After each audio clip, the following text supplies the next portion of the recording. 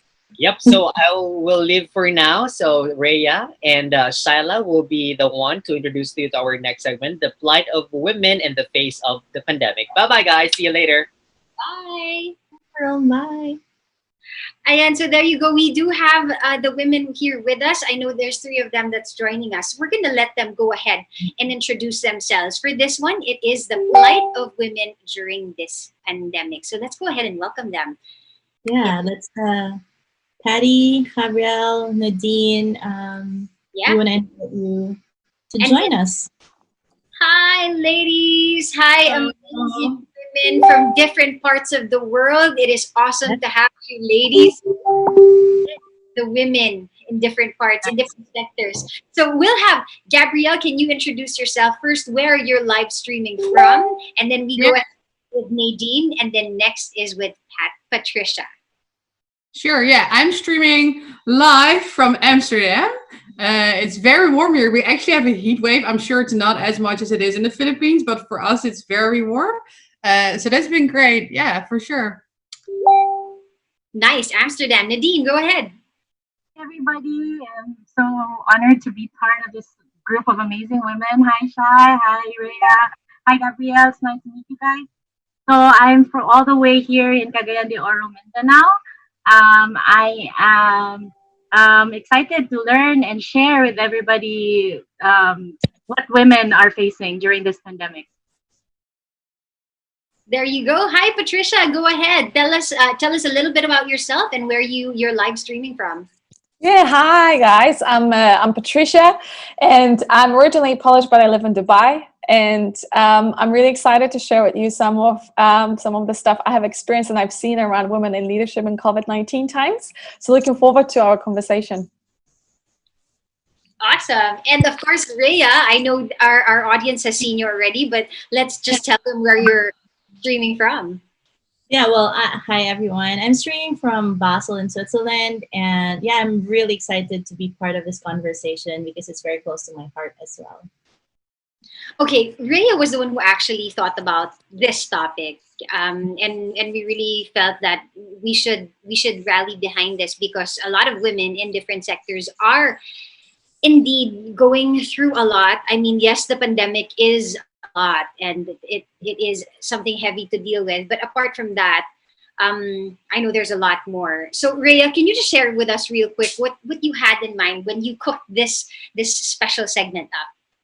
Yeah, so you know, at the very onset of the pandemic, when we started ideating around Hackbang, one of the things that I have been hearing from a countless number of friends who are women who are experiencing this pandemic is the weight on their shoulders, and you know, with having kids at home, with having to work with kids at home, and also trying to keep up and trying to keep in pace with all the demands that are coming in. Because truly, with the pandemic, we would think that it will be less and less jobs or less and less work, but it turns out to be quite a number of things that you have to do in order to pivot the way you work or to also adjust to the new lifestyle.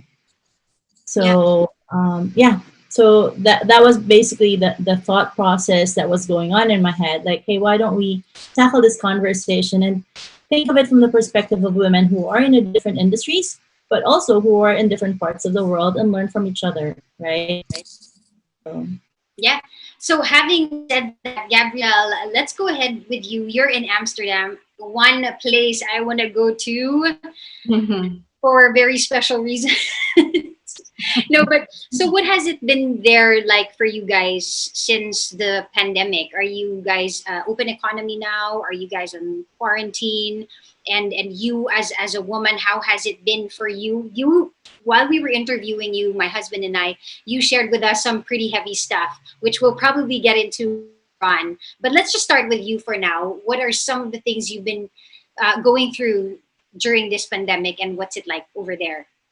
Yeah, so obviously we see a lot of details coming from Europe, and it's just interesting to see how different the countries in Europe are dealing with this. For the Netherlands, our prime minister is calling this an intellectual lockdown, which means that yes, there were definitely rules, and we had to stay in for a period of time, but as time progressed, he opened up a bit more of things that we could do. So currently where we stand now, from next Wednesday, basically everything is allowed. You can literally work, travel, everything is allowed if you keep 1.5 meters distance. So for us, it feels, obviously when we got the news, we saw what was happening in Asia. It came towards Europe. Obviously, we all saw the footage of Italy and Spain, but the Netherlands hasn't been hit in a sense like that. So yes, we had to go in quarantine. Yes, we had to get in lockdown, but already quickly, it was like, oh, we could always go to the supermarket, right? We could always go to things. We didn't have to get like a note like they had to do in France, even go on the street. You know, you had to show why you were going on the street. We didn't have any of that. So I feel like we almost have it quite free. In a sense. And I met a friend yesterday. He came over from Spain, and he says he landed here. He came into Amsterdam. He's like, it feels as if there's no corona here, because how it was in Spain, obviously it was very intense. And it's like, you guys are all just walking out here, and we wear our masks, but only in public transport, really. So I feel yes, definitely we've been hit, and there's been of course measurements, but it's quite open and free. And so what it was for me, we couldn't work for some period of time at the office. So that's obviously then trying to find your way around it. How can you still be effective while being at home with people around you, with distractions and all that kind of stuff. And what Rhea said, like us women, we have more than just our work or whatnot. There's a lot of things that are expected from us to do as well. So it was definitely finding that balance. But I felt that this season also created an opportunity for new things. I think people were very open to have like these online segments, and all of a sudden the world was open, right? Like we could lean into things that are happening in the States with a webinar, or things that are happening in the Philippines, right? How else would we have had this situation with all these countries together? So I also really appreciate what this actually opened up for us, how it almost feels like, hey, there's no borders, there's no boundaries. We can just all connect in a new way. So I think that's also it's also important to look at the positives of such a big thing, right? So yeah, but obviously it was getting adjusted to. But I feel like for us, Amsterdam hasn't been the most intense. Like we've had, yeah. Yeah. So maybe what would be nice is to check over with Patty and go around the world a little bit here. So let's take a stop over in Dubai and check. Patty, how is it for you over there? Yeah, so for us it's a little bit different than in Amsterdam. We have had quite a lockdown here, and we needed to apply for a permit to go out just for 2 hours every 3 days for over a month. Now we're kind of getting back to life, but you know, as a woman, I've really probably felt it more than my husband, even though we're both full-time working in executive positions. You know, that that thought of, oh, now I'm a teacher as well, and now everybody is in one place, and now we all need to work together and live together, and how are we supposed to conduct our conference calls and teach at the same time? And the 2-year-old is next to you, and when you have 2-year-old, you can't even go to a toilet by yourself. So that has been kind of, what is going on. We need to create a new space, a new way for us to find a way to be resilient and not just survive this time, but actually thrive in this time, right? So this has been challenge for, I guess, me as a woman, but also for us as a family. And from my experience, and I do a lot of research, I do a lot of reading, and women in leadership is part of it, and inclusion is the focus. I think this crisis showed us globally what's working and not what's working. Yeah. And it's really interesting because whoever I talk to, in terms of clients or friends, people all say it's been so nice to be home with family. We've realized how much we focus on this and on our work, on traveling, on being away 4 or 5 days a week because of work and commitments, and just being together as a family has been so precious. So I think what we are noticing is the way we've been doing business, the way we've structured organizations, the way we've been chasing and running after something. I don't think it's going to work anymore. People are asking questions now, not just women, but generally people in organizations that they haven't asked before.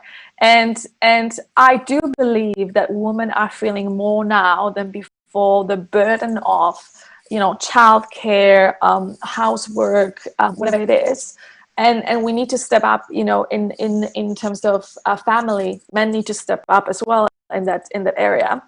But I think the big thing here is going to be how organizations are going to step up to create more flexible organizations, and organizations that don't just serve the man and the culture that we've created, how we work and what qualities we value and who we promote at work, but actually look at, this is not working. We need to see how can we bring more of what's needed for women to actually bring that quality that we want at a workplace. So I think, as Gabrielle and Ria said, it is tough, but I think there are some learning and some really good positive outcomes that we are going to see in organizations, if organizations are courageous and brave to actually implement them. Yeah, and they're obviously they're already seeing that it can work. There can be a balance between family and work. So I think that's one of the positive things. I see Nadine nodding as well as you. I want to cry. I want to cry what she was saying because it makes me feel hopeful.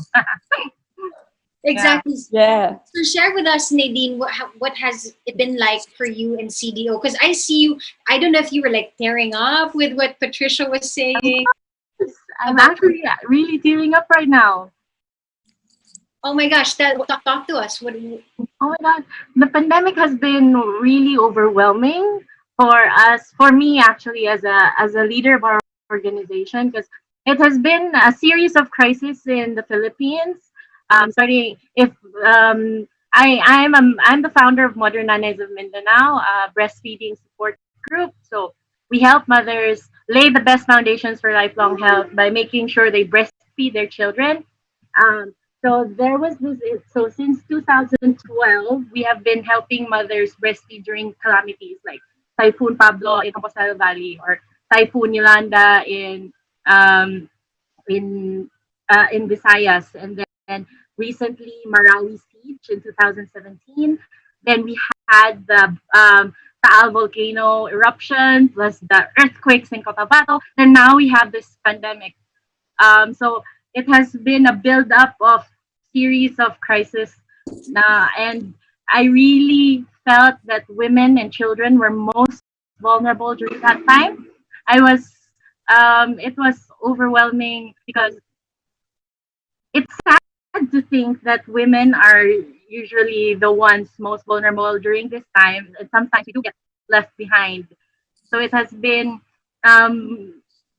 sorry, I'm just really overwhelmed with how much stress there is on my end as a leader to hopefully like reach out to the community protect them with all my might.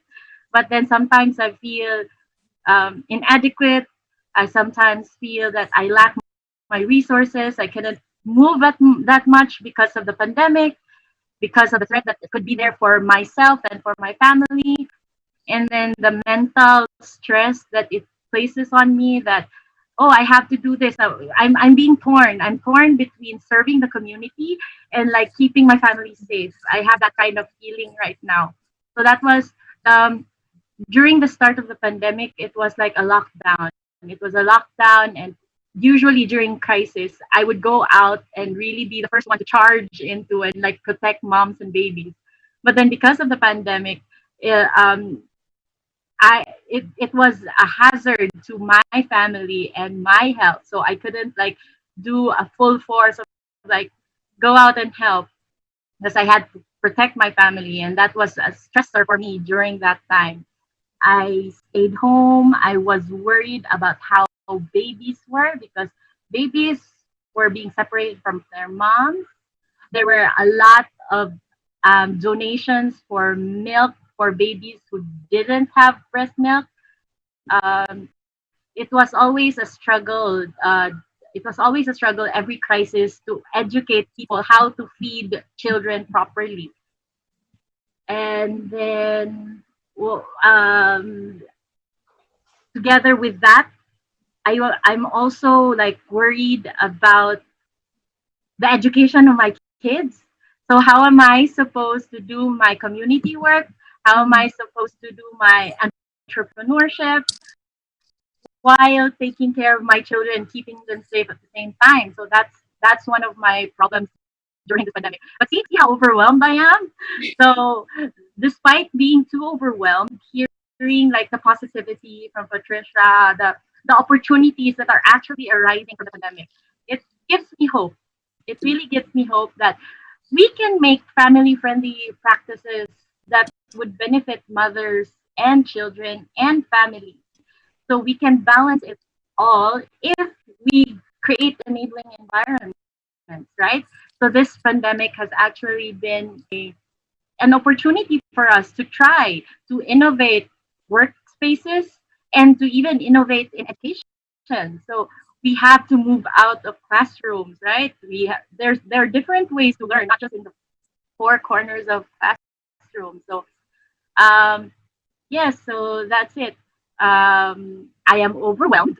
I was really overwhelmed during the pandemic. Imagine me being overwhelmed during the pandemic, that I am secured with food. I have my opportunities. I have means of living, but it also helps me worry. It makes me worry about the other women who are being left behind, because not all women are like us, who are like privileged, who have these enabling environments. I am very much exposed to women who are struggling. Even without this pandemic, women are already being left behind. Women are already being left behind because they have unpaid childcare. They have to take care of the whole home, and at the same time, they need to do other things to help with the economics of the home. So I have families now. I have moms right now who said, "Where am I gonna get a job? How can I go to work if my kids will be homeschooled because of the pandemic?" So those are the things that women on my end are experiencing. And aside from that, there's also postpartum depression and mental health. There are women like suicidal because of this pandemic, because they lose hope. So those are one of the many things. Those are the many things that women are facing right now. How do we survive? How do we survive if you don't have those enabling environments? How do we survive? How am I gonna do it? So yeah, I think I and some of the women that I know are left in that kind of crossroad. How am I gonna do it? How am I going to balance all this on my plate without like letting them all over, right? I even have my baby right now with me.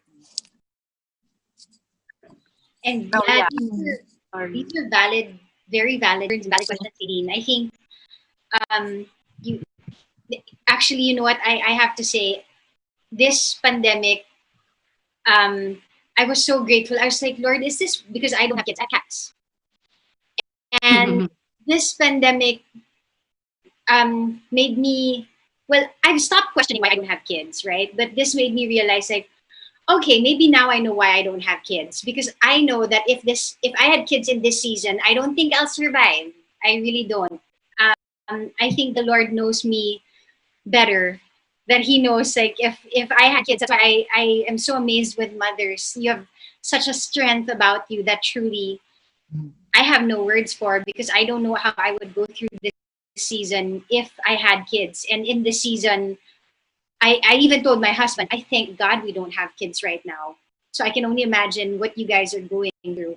And I think what's nice about just having a session like this is that we get to unburden ourselves with one another. Am I correct, ladies? It's just finding somebody's circumstance reflected somewhat in my own, and knowing that, okay, I'm not alone. I'm not in a situation as I think I am in, because somebody else across the world is going through something the same thing. Patricia mentioned a while ago, all of a sudden you're a teacher as well. Is this because of your kids as well? Is that the Yeah, I have two. I have 6-year-old and 2-year-old, and there was a day, I think like a month into the no schools, where I lost it. I seriously lost it, because I mean, I'm fine teaching adults. I don't do kids, okay? and I think this is also a moment where I've realized that I'm also a human being, and that I'm raising a human being in this season as well. So I, as a parent, I have a responsibility to teach him what this season actually means and what this season is about.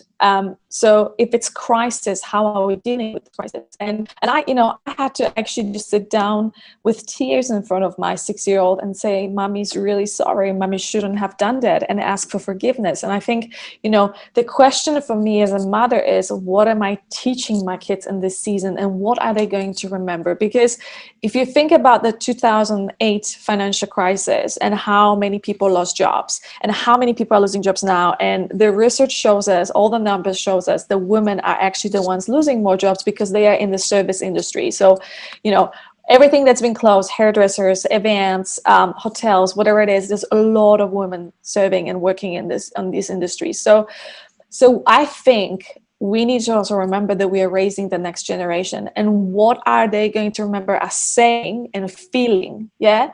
So this, I don't have solution for women. What are we going to do now? Because I don't have anything to put on the plate for my kids to eat. I don't have a solution, but I also know that we are courageous. We women are courageous, and we can pull things together in times of crisis better than anybody else, or better than men. So I think this is just a time and season, and we really need to just push through, and there is the light at the end of the tunnel. And I think opportunities will emerge when we are open to it and we are looking for it. If we stay in a corner, closed, that's not going to happen. But if we are open, if we are searching, if we are asking, if we are knocking on doors, something will show up. And I pray for that for a lot of women around the world. Yeah. Thank you, Patty. What Patty said, when you talk about opportunities, my mind went somewhere else, because I was thinking, how about for those women who don't have the same opportunities, right? And I'm just curious, Gabrielle, she's in that area where she's looking at women who are being trafficked. And how is that? Like, the whole touch industry is also impacted. And that's not that we're promoting that, but like, a lot of people are really impacted by this, and especially women who are in those areas where there's just no opportunity. Yeah.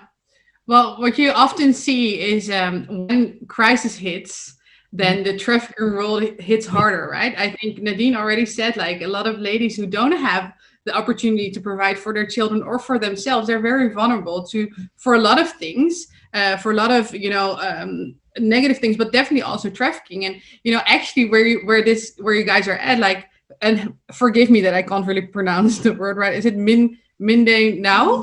Mindanao, yes. Actually, it's one of the hotspots for trafficking in the Philippines.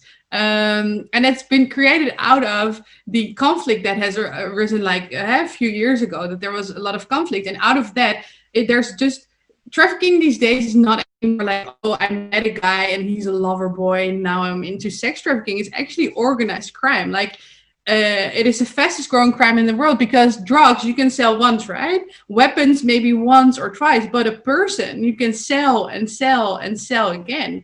And that's why it's so lucrative for organized crimes to actually jump into this, the human trafficking aspect. And that's sex trafficking, and it's labor trafficking, and there's organ trafficking. Eh? So it's like there's a lot of things happening, but especially what you see in the Philippines, there's a lot of child prostitution as well. So can you imagine when this pandemic hits, there's a lot of organizations that are trying to and doing great things, right, in countries like the Philippines and basically all around the world, but that are doing a lot of great things, but then funding stops, right? So what happens then? They can't actively go into the places where they know these women or childs are being held. What happens then? So I think always what you see with these kind of things, when in general there's already like this level of, hey, there are people being trafficked, like millions of people are trafficked over the world. Like it's where you guys are at, it's estimated that 60 to 100,000 kids are in child prostitution, you know, are being trafficked in this. And those numbers are staggering, but that's already the normal basis. So can you imagine when actually there's no funding, there's no people reaching out, people can't actively help these people, it will just increase because the demand will always be there. Maybe not anymore internationally, but it will be local then, you know? So I think definitely what you would see with these things is that there's an increase, but also such a decrease in help. And I think there's where the balance goes out, because again, there's always been this level, but there's also been help. So change is happening and such. But what you now see is that the how do you say, the top of the pandemic has hit, and things are starting to evolve again. But I think it's so people are being helped. It's something to really be aware of. And then what you might feel like, oh, this is staggering, and what can I do, because these numbers are there, but I can't do anything. And when I said, you know, that where you guys are at is actually one of the hotspots in the Philippines, I saw some of you were like, what? Whoa, I didn't know. But it's a reality. So I think it starts with knowing and acknowledging that you've heard this.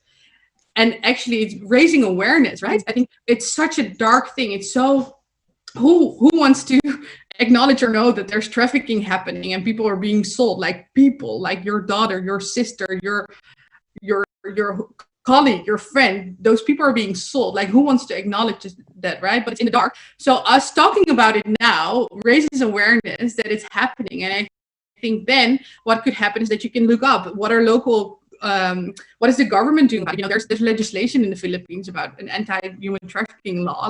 Like it's there. So you can rally with politics, but you can also look up locally what organizations are fighting against this. How can I contribute, either financially, but that's a bit difficult, what Patty said as well, like a lot of people lost their jobs. So I feel like we can't expect people to really help financially, but what can you do practically? You know, there's a lot of children and women who would be trafficking, and they just need people. They need to have coaches, they need to have friends. You know, you can be a friend to these people. So I think it is overwhelming, and especially in these kind of situations like a pandemic, it actually increases. But there's definitely it's what I always like to think of, because sometimes it just overwhelms me, but it's all about the one.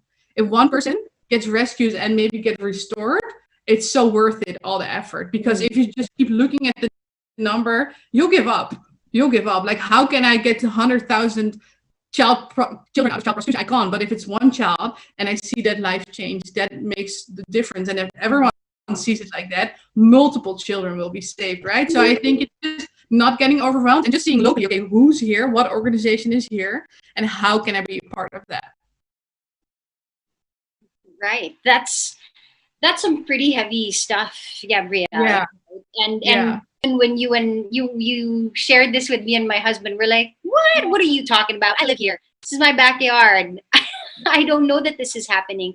But you're right, it's that what's great about, I guess, this platform is we get to talk about a lot of things, and certain things come into light just like what you said, that there is child trafficking and child prostitution happening here. Having said that, so just in case if people here, because I personally am not aware of any really, and maybe because I don't see it, but like what you said, that doesn't mean it's not there. If there are people who are aware of it, would you know who they can connect with here in the Philippines?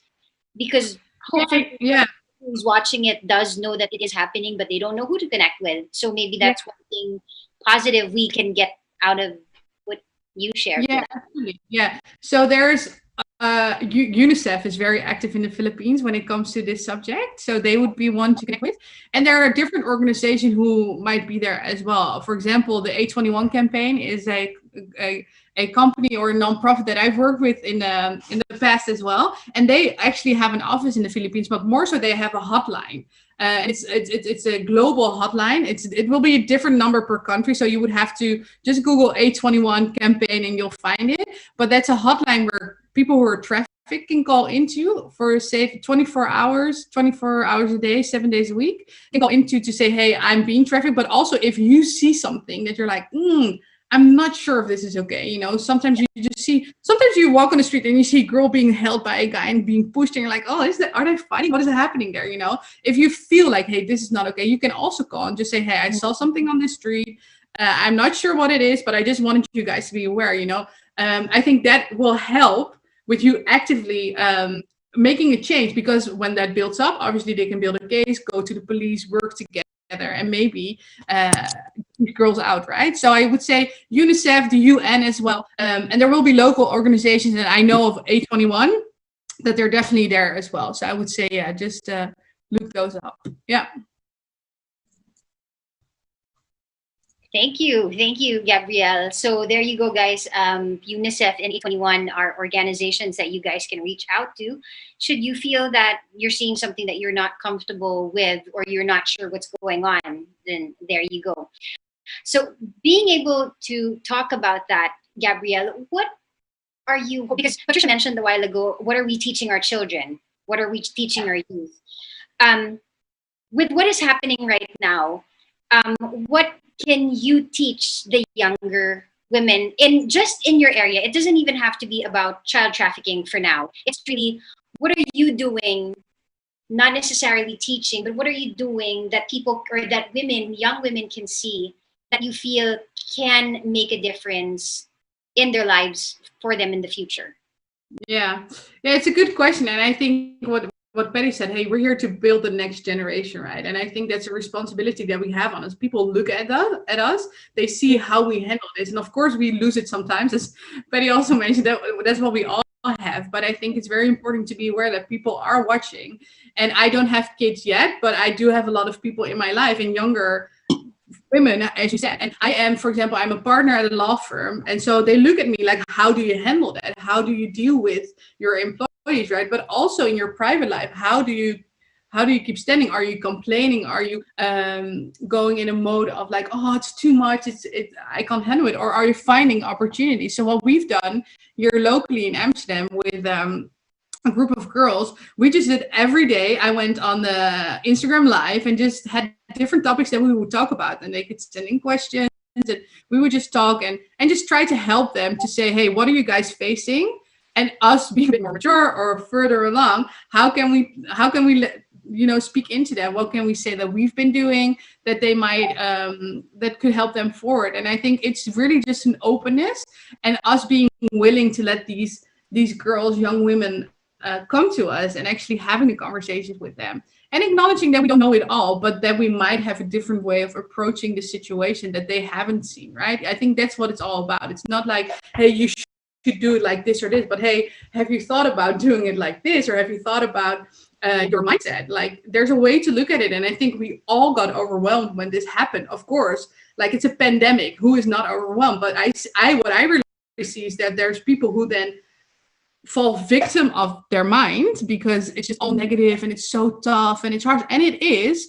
However, you can arrest those thoughts and actually move into the positive way, like what can come out of it, what new opportunities are here, with acknowledging that it might be tough. But I feel if you're stuck in that mindset, you just fall victim of it. And are you gonna wait till we're back at it? What is back at it again? Will we get to our, is this a new normal? Will we go back to our normal? No one knows. We don't know what will happen. So I feel, especially with the conversation I have, is like, hey, you can definitely acknowledge that it's difficult or tough, but how are you thinking about it? How are you talking about it? What are you speaking? Because what you speak out is also what frames you, right?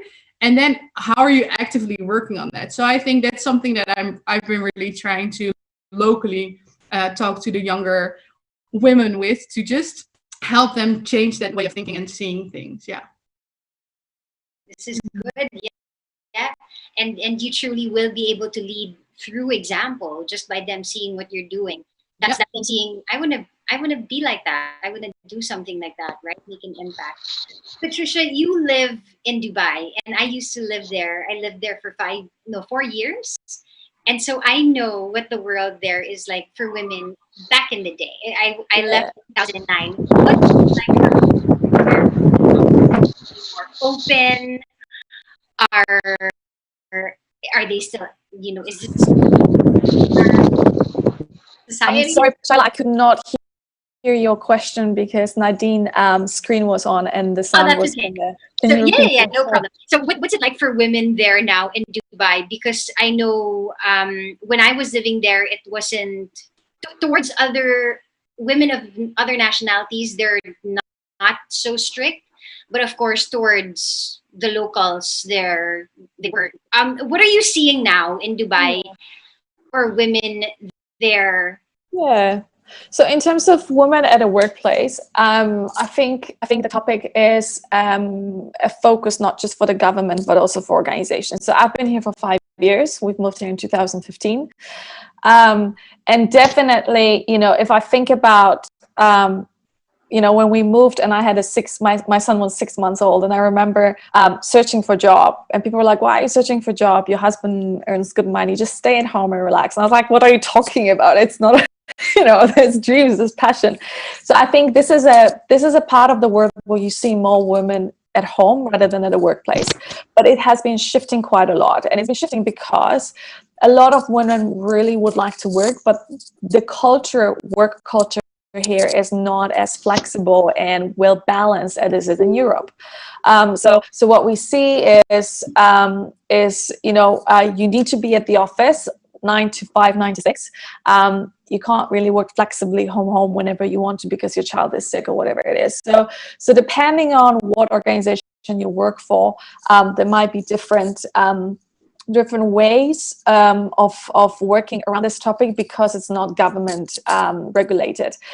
But since the government took on the whole agenda for more women in leadership in executive positions, there's been more and more laws coming in place around maternity leave and things like that, and flexibility that is a little bit more, I would say, nice to see for women, right? Saying that, I think, looking at also the schooling system and that you don't have childcare afterwards, then still, you have to pick up your child at 2 p.m. from school. You can't stay at work until 5 or 6. So I think, I realized when coming here from Holland, where Gabby is, and Denmark and Poland, where I've lived before, that having those support systems that are given by the government is for women to actually succeed and be in top, get to the top executive positions, because, that was not conversation in Holland or in Denmark. There were some topics around it. There were conversations around we need more women on executive positions and on board level. Yes, but the whole more women at a workplace, that was not a conversation. Women were at a workplace. Yeah. So I think, depending on which part of the world, this is a completely different conversation. And I've seen it shifting. I've seen more and more women also taking responsibility for their career. And I think here and in some parts of Europe, we've seen a lot of companies and a lot of schools building a lot of women in leadership programs around, we need to fix you to kind of, as a woman, we need to fix you. You need to be more like this and this in order to get to the top level. And I think this is now time where we're like, you don't have to fix us, you just need to fix the system and the culture of organizations. Right? So I think what we are going to see, not just here in this part of the world, but everywhere in the world, that we need to shift the way we work. We need to shift the way we create cultures in organizations. We need to shift the way we run talent management, how we're actually reviewing performance, who gets promoted. It's not about charisma. It's not about being, seem confident. It's actually about humility. It's actually about team leadership, things like that actually women outperform on average, and that's what academic research shows. So I'm really curious, not just here but around the world, to see how we also women are going to stand up and be like, okay, it's time. We cannot go back. We're not going back a few steps. We're going forward. So we need to start shifting the things that need to shift in order to make it happen. Wow, that's quite a handful, Patty, and I love that it resonated so much with me. Also from the perspective of organizational culture and shaping mindset within organization, and it's not just a women thing. Actually, we need the men. It's definitely it's not just a woman thing, because we will not be successful without their consent as well, without them supportive of the whole thing. Yeah, well, it resonates with the three of us because we're all from this part of like Europe and the world. I'm curious with Nadine, how do you take this, the ideas from Patty and Gabriella, and how do you see this resonating with you and your situation? They are totally a level out of my world, because the women mostly that I work with are women who are like stay-at-home moms and then homemakers, and then some success stories that I would like to share, because even before the pandemic, I have seen women with great strengths and resilience. As long as you give them the right enabling environments and the good support for them to like stand up on their feet, because women can be anywhere. They can be in organizations, they can be in homes, they can be in the community, anywhere. A nice thing about women is that they have a special set of talents, different sets of strengths, and we have to give them opportunities for them to like develop it. I'm very proud of one mom who we helped with Modern Nanais of Mindanao. She was once someone I just met in the line during a prenatal exam. Like, we were waiting in line for the OB, and then I was sharing with her, hey, you should breastfeed, hey, you should use cloth diapers, you should do all these things. And then from that sharing of like parenting ideas, she actually followed what I said, to breastfeed her children, to use cloth diapers, to wear her babies, and that's where her Modern Nanay success story came out. So this is Mommy Sharon. She has 4 children. The first 2 kids were not breastfed. She was a sales lady. She was selling kamote and banana Q along the streets and those kinds of story. But now she's actually making world-class tablea products. She used something that she already knew and then shared it to the network of moms that we had. And we like supported her and said, hey, Mommy Sha, you should really invest in this. It's really so good. And when she had that determination to market her talents, now she has a thriving business. She's making like really world-class products in tablea ni Mami Sha, and she's one of my favorite success stories who just came out because Modern Nanais of Mindanao wasn't an organization that sprouted out as it's really, we are really so young. We are an organization that's still so young. We actually still need guidance from people like Patty. How do we organize our organization to like help other people and make more success stories like tablea ni Mami Sha? Because there are so many women on our side who need so much help but have so much talent. It's just that we are lacking of enabling environments, lacking of people to tap along with, so that they can actually like really become economically independent. You know, they can care for their kids at the same time, do something they love, and actually help out in the home. So these are the stories that we have in Modern Nanas of Mindanao. We are really struggling to like how do we fit in society? How can we like take care of our family? How can we contribute? And sometimes even if we don't know how, like we don't have a manual, sometimes the good opportunities just come by and we have to grab it.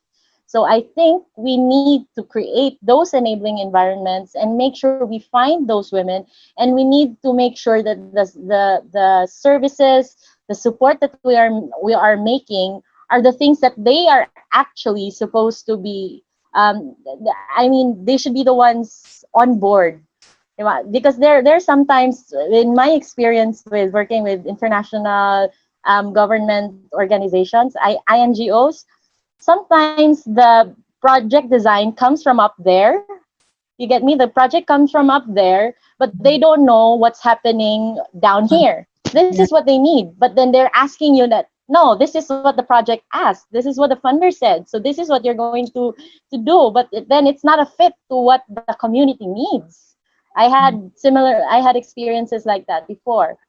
So I think women need to be listened to because they can create their own solutions, but we do need extra help to like guide us to implement those solutions and actually bring us up and become better. So another example was me. I was a stay-at-home mom for like 7 years. Since 2012, I was just a stay-at-home mom doing my nonprofit work with Modern Nanas of Mindanao. I literally had no income. Then really like zero income. I just got it from my husband. He's the one who's like, okay, you do the events and the volunteer work and all that, but I really didn't have income coming in. And that actually was a source of stress for me for 7 years. Like, I have this opportunities, I have these privileges, I have all these ideas, but then I don't have anything for myself. So I'm actually one of the 8 million women around the world who is financially unstable because of housework and childcare and all that. And that's a problem that a lot of women experience, even if they have a degree, even if they finish from college. If I'm having that problem, so are hundreds of women who doesn't have the same opportunities as me. But here comes one of the things that I am proud of. I am now a social entrepreneur. I'm actually having my own business, and I'm actually banking on the skills that I did because somebody finally said, okay, I'll support you with what idea you have. I won't touch anything. I won't pressure you to give me these reports, to give me this other stuff.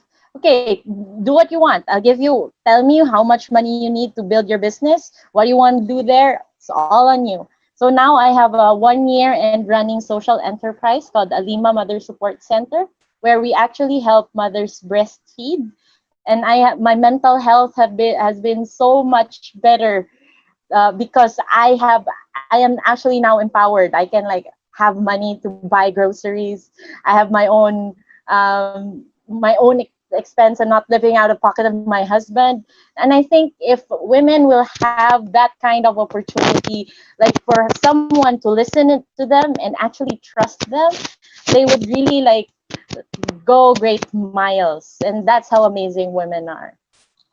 If I may add to this, because I think Nadine has mentioned something very important. That's universal. No matter if we're in Dubai, in Netherlands, in Philippines, or China, wherever we are, the power of community and the power of encouragement, it can't stop us. So I think the lesson, for what I'm learning from Nadine, what she's saying, and the lesson from my personal life, is we need to have people around us that really support us and not put us down. And especially in times of crisis, when we want to move forward and we want to succeed, who are the people around us? Are they putting us down, or are they actually pushing us forward? And it doesn't mean that they agree with us on everything, but are they challenging us on the right things, or are they just saying no because they don't believe it's possible? Yeah. So because when we're in community, and we all know that there is just something special, there's power, there's alignment, there are values that drive us forward.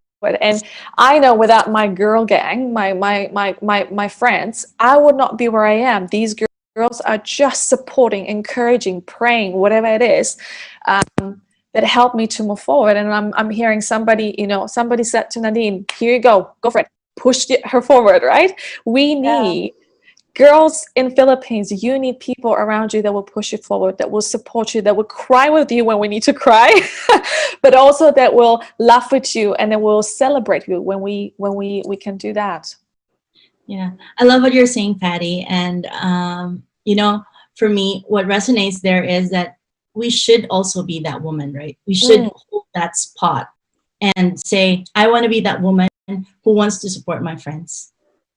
Because it's one thing to say that I want community, but we also need to own that. We need to own that as women, that we want to be standing next to each other. Yeah. And not be tearing each other apart as well. Fully agree. Especially during this time of COVID, it really is a time for us to extend more patience with one another. And if anything, I'm glad that we're also realizing that so we're mothers, right? We're women, we have kids, we have nieces. What we're seeing now is family is important, right? Yes. I think that's just one of the really most positive things that we were able to see out of this pandemic is, okay, I'd rather spend time with my family. Even when Rhea and I were talking about the normal, when people are saying, I want the new normal, I want the next normal, I want the normal to come back. And we're like, yeah, no, I want to go back to working my ass off all day. I want this. I was able to have time to tend my garden. I have time to bake for my husband. This is the kind of life that I want. And we're able to do powerful stuff, women, just by opening our laptops, spending time here just a little bit. And that's one thing that I love. Actually, that's how many things that I love about this pandemic. So hopefully this is a reminder to the women out there who want to go back to the normal, this is a really good time to reassess what that meant for us before. Yeah. Right? So yeah, this was a really interesting discussion. Women, we wanted to do this 30 minutes. We've been going on for more than that. This is what happens when women get always with women, right? Group of girls and 30 minutes isn't enough. I'm 30 minutes isn't enough. It's never enough. But There's so many things we have to talk about. Yes. And we should do this more often to the women out there. The internet is here. We just simply need to use it as a platform to elevate each other, to lift each other up. I truly wish this conversation can go on for longer. But before we end, before we let you guys go, can we just have one round of what we wish to see moving forward? What kind of world do we want? I'm tearing up and I have no kids. It's a really big question. Because I think there's so much that you want to see changed, right? But I think I'm not going to go into this whole question because it's too big. And if you want to share what you would like to say, I think out of this, and I think talks about it is, and Rhea said it, people, the girls, women, we tear each other down. We're so competitive and comparing and stuff, and it's just not needed. It's ugly. It's not bringing you anything. If anything, the person will walk on and you just feel crap still. So if it's so good. I know it myself. What Patty said, your girl gang, to know that girls have your back. And actually, when you meet them, they're not like, oh, but they're actually, oh, I love what you're doing. Keep going. and see how you can support each other. And I think what you said, hey, we took a step back in this pandemic, so we saw, hey, actually the time at home is very precious, the time with family is very precious. But I think we should hold on to that, but we should also hold on to being, hey, we're in this together, no matter where we're in this world, because we're having a conversation in 5 different cities right now. We all feel that same thing, and we all can feel like isolated or lonely. And actually, no, we are women, we're a sisterhood, we can have each other's back. So what I would wish to see is that whole negative aspect of being a woman will just move, and that we can actually cheer each other on, because there's nothing better than that. And what Rhea said, I really want to reiterate that as well. Be that girl yourself. Because what I hear when people are like, oh, I don't have friends, or I don't have those women in my life. Well, you can't wait for the doorbell to ring and for them to show up. Be that yourself, and what you reap, you sow, right? So I think if you can just take that position of, hey, no, I'm going to be a cheerleader for other women in my life or in my local area, I'm 100% sure that it will come back to you even in bigger ways. So yeah. I just want to add to what Gabrielle said. Unhealthy comparison creates unhealthy competition. Do not compare yourself to others. You've been created with talents, with gifts, with personality, with passions. Use that rather than compare yourself to somebody else, because comparison, unhealthy one. Sometimes we do need to compare, but this is not what I'm talking about. That comparison, she's got this or he's got that and I don't, is not healthy. Really look inside yourself and see what you have that you can bring out there and actually shine. But there's one thing that I'm seeing, in my work with organizations and with clients, that I really hope and believe one day we're going to see, is that people are valued not for what they do and deliver in terms of Excel file, PowerPoint, and I don't know what else their role is, but actually for who they are. Yeah. For who they actually are. Because I think if we look at people and we see really people rather than the skills and the tasks they need to deliver, I think we're going to shift organizations completely. I love what you're saying, Patty, and maybe Shyla would recognize this. The way we set up this entire project with Hackbang, we first started with, so how are we going to do this? Are you just going to tell us what to do? And I was really very clear from the get-go, no.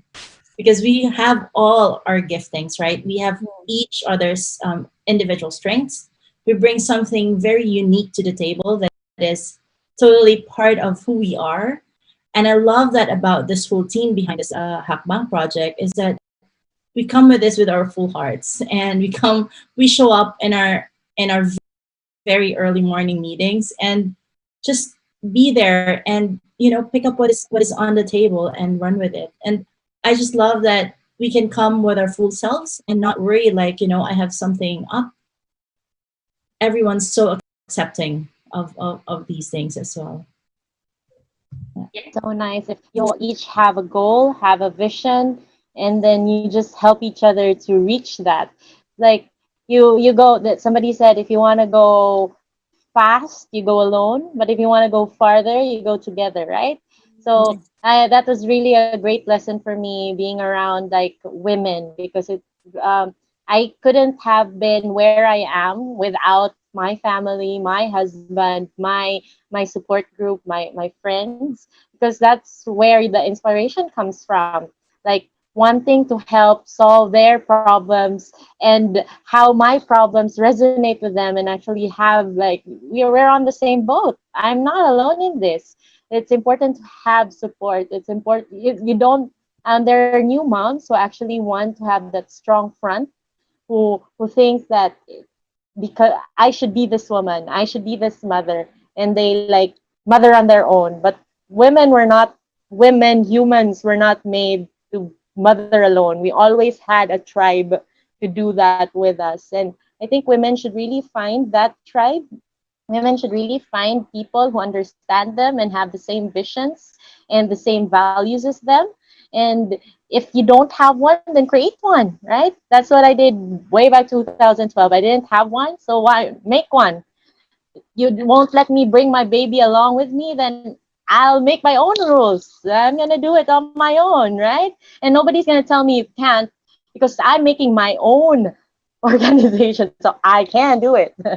So there isn't really things that we cannot do, right? We actually can do a lot of things if we are unable to do it. So in the new normal that Shaila's asking for, what is my new normal in the future? The new normal that I am hoping for is really more time with my kids, more time at home. Like imagine, I remember my child telling me, Mom, when she was in school, she was saying, Ma, I really miss you. I'm all day at school and you're just with my younger siblings and your guys are all home. You're having so much fun. Then why not shift, like continue doing community work, family work, because family is a basic unit of society. You can actually teach our kids at home. It shouldn't be in school. It can't be just in school. It can't be just in the office. The world is our school. The world is our office. Like your goal is to be good people. Our goal is to help people. Our goal is to raise better children for a better tomorrow. Why should that be enclosed in one space or in one community? And that's what actually Hackbang is doing right now. You like break those barriers. Imagine that I'm in a webinar with people in Butuan. Oh my gosh, Amsterdam, Dubai, and Switzerland. I wish to be there one day. So and meeting these amazing people. So there are we are already in an era of information right at our fingertips. We can be socially distanced, but we can still be connected with the technology that we have, and it doesn't have to be expensive. We can still do TV, radio broadcasts, internet. So there's so many possibilities moving forward. We can't go back to the old normal, right? We can't go back. We can't hurry back and say, oh, we have to do our 8-hour shifts again, right? No, we can't do that anymore. So it should be output based, not time limited anymore. And I think that's what women and families and everybody should be pushing for, to change, to innovate, to move forward and never go back. So the pandemic is kind of like a blessing. If it's a silver lining, then this is definitely one, right? And I'm one of the many blessings that I count and really pray and I really hope for. So yeah. Thank you so much. Yeah, this is amazing. Because of the pandemic, I've had the pleasure and opportunity to meet women from different corners of the world. Indeed, what a blessing. And my hope is that, I mean, even after all our discussions, is that something we can meet each other. That's my dream. Just finally meeting the amazing people who helped make this happen. So I don't want to cry, but I'm emotional. Somebody on Facebook is saying, I love this conversation. You ladies are inspiring. Who would have thought? We seriously just thought of, okay, let's go online, let's just talk about whatever we women are going through. And all of a sudden it resonates with a lot of women. So thank you, ladies. I wish we could go on for longer, but hopefully this is not the end of this relationship. I know that this is online, we met online. This could be the end of it. Bye, I won't see you guys again. Hopefully that's not it. Hopefully this pandemic makes us realize that relationships are important, and hopefully this new one that we've built here over the internet can pursue later on. How, why, I don't know, Lord. It really is up to you. But thank you so much for the time that you've given us, ladies. We appreciate you. And thank you, Rhea, for making this happen. You really had the wisdom of saying this is gonna make sense and this is gonna resonate with some of the women, and it seems a lot of the women are tuned in, just listening to us and seeing themselves in our conversations. So with that, we'd like to end this. Thank you once again. Gabrielle, Patricia, and Nadine, thanks for joining us today, and hopefully we'll see you again next time. Bless you, ladies. You too. Thank you. Thank you. I had fun. Yeah, with that, thank you so much, everybody, for joining us. We still have a couple more hours to go. We've got 3 hours and running. We started at 8 a.m. and it seems like there is no stopping us from where we are. Rhea, any last words before we just go to our sponsors? Yeah. Wow, what a conversation, Shai. Who would have thought that we would go so deep into this topics? But what's important is that we tackle these conversations, we talk about it. We don't have to find the solution today, but at least we talk about it and we figure out together how can we make that change? How can we make that small change, right? And just rally your girl gang, find your friends, and take them along with you in this journey. Yeah. So with that, Shai, over to you. Thank you. All right. Yes, our director back is telling us, yeah, we'll wrap this up. Thank you so much, ladies. We appreciate you truly. God bless each and every one of you, and we'll see you guys soon.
Hey guys, I hope you're having a good day. This song I'm going to be playing for you is a song that I really like to listen to, especially when I was a kid before. It kind of reminds me of how I'd like, when you were a kid, you imagine what you want your world to be like. And with the things that's happening right now, don't we all somehow wish that things could be better? So I hope you guys like this song and enjoy it.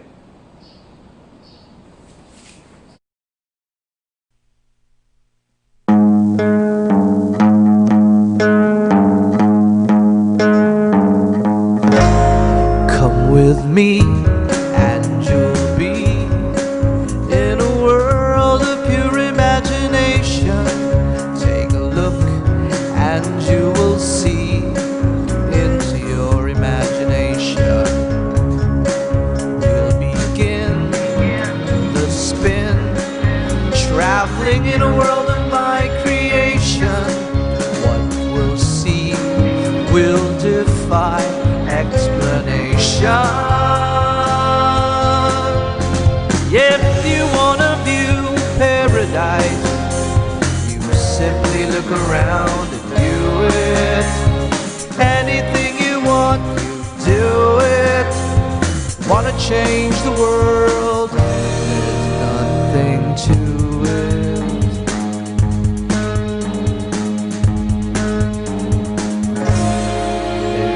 know, life I know, to compare with pure imagination. Living there, you will be free if you truly wish to be.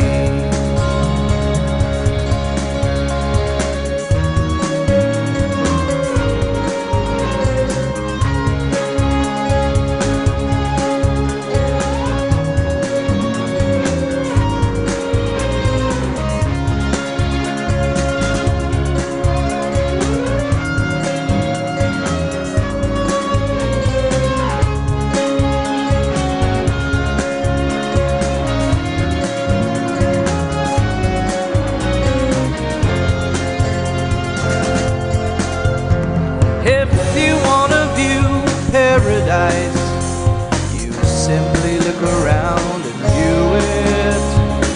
Anything you want, you do it.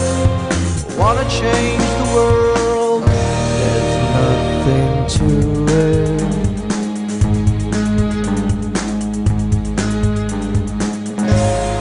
There is no life I know to compare with pure imagination. Living there, you will be free if you truly wish to be.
Hi, my name is Andre Ruelo, and the first song I will sing is Norwegian Wood by the Beatles, with a surprise mashup of another Beatles song.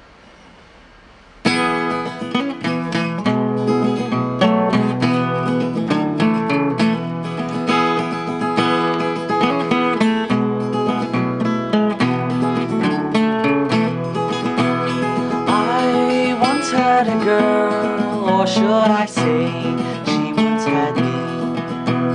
She showed me her room, isn't it good, Norwegian wood.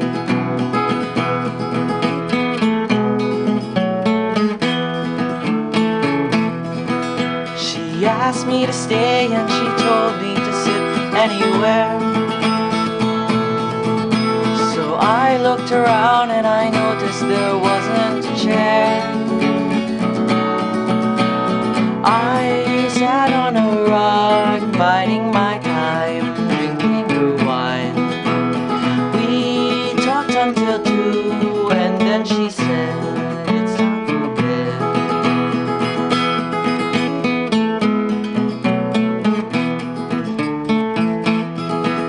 She told me she worked in the morning and started to laugh.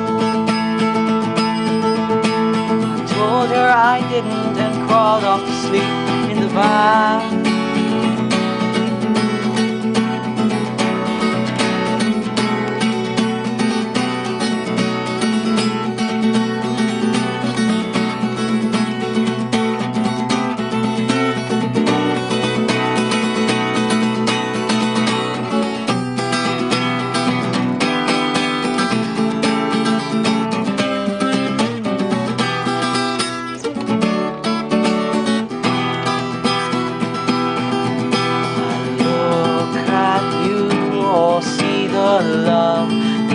that's sleeping, while my guitar gently weeps.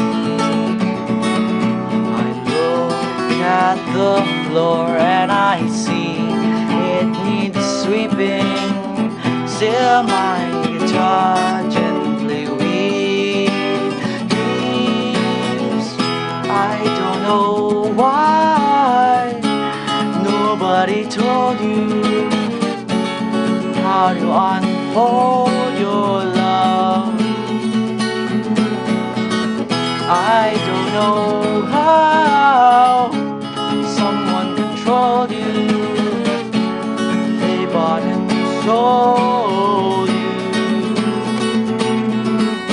I look at the world and I notice it's turning, while my guitar gently weeps. With every mistake we must surely be learning, while my guitar gently weeps.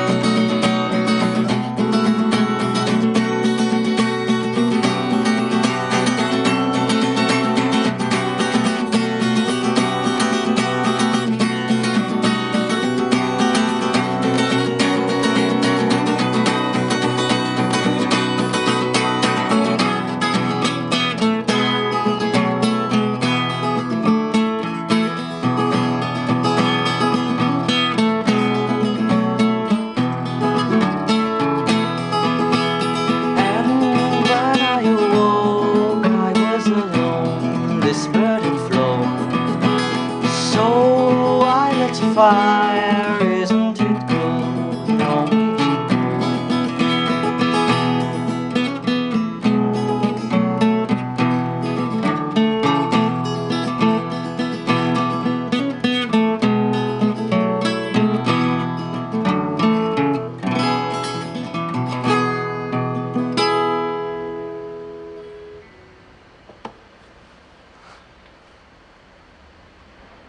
This next song is called Crazy Little Thing Called Love by the band Queen, which was composed by the lead vocalist Freddie Mercury in just under 10 minutes on the guitar.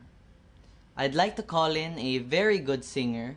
She is a praise and worship leader at Revelation City Church who has a very big heart for the conservation of wildlife. Ladies and gentlemen, please welcome the rock star, Jazz Torres Ong. Hi everyone! 3, 2, 1, and...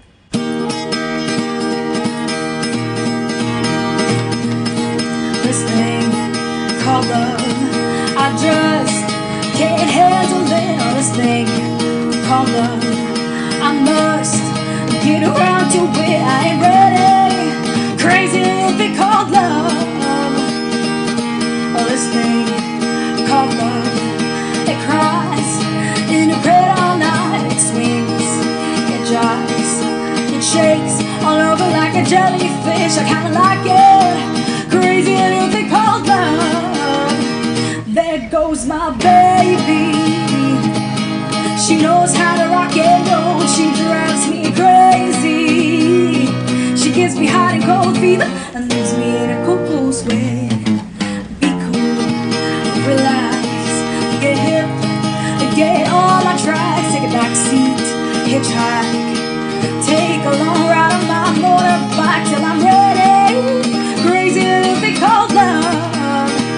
There goes my baby. She knows how to rock and roll. She drives me crazy. She gives me hot and cold fever and leaves me in a cool sweat. This thing called love, I just can't handle it. This thing called love, I must get around to it. I am ready. Crazy little thing called love. Crazy little thing called love. Crazy little thing called love. Yeah, oh, crazy little thing called love. Crazy little thing called love. Crazy little thing called love. Crazy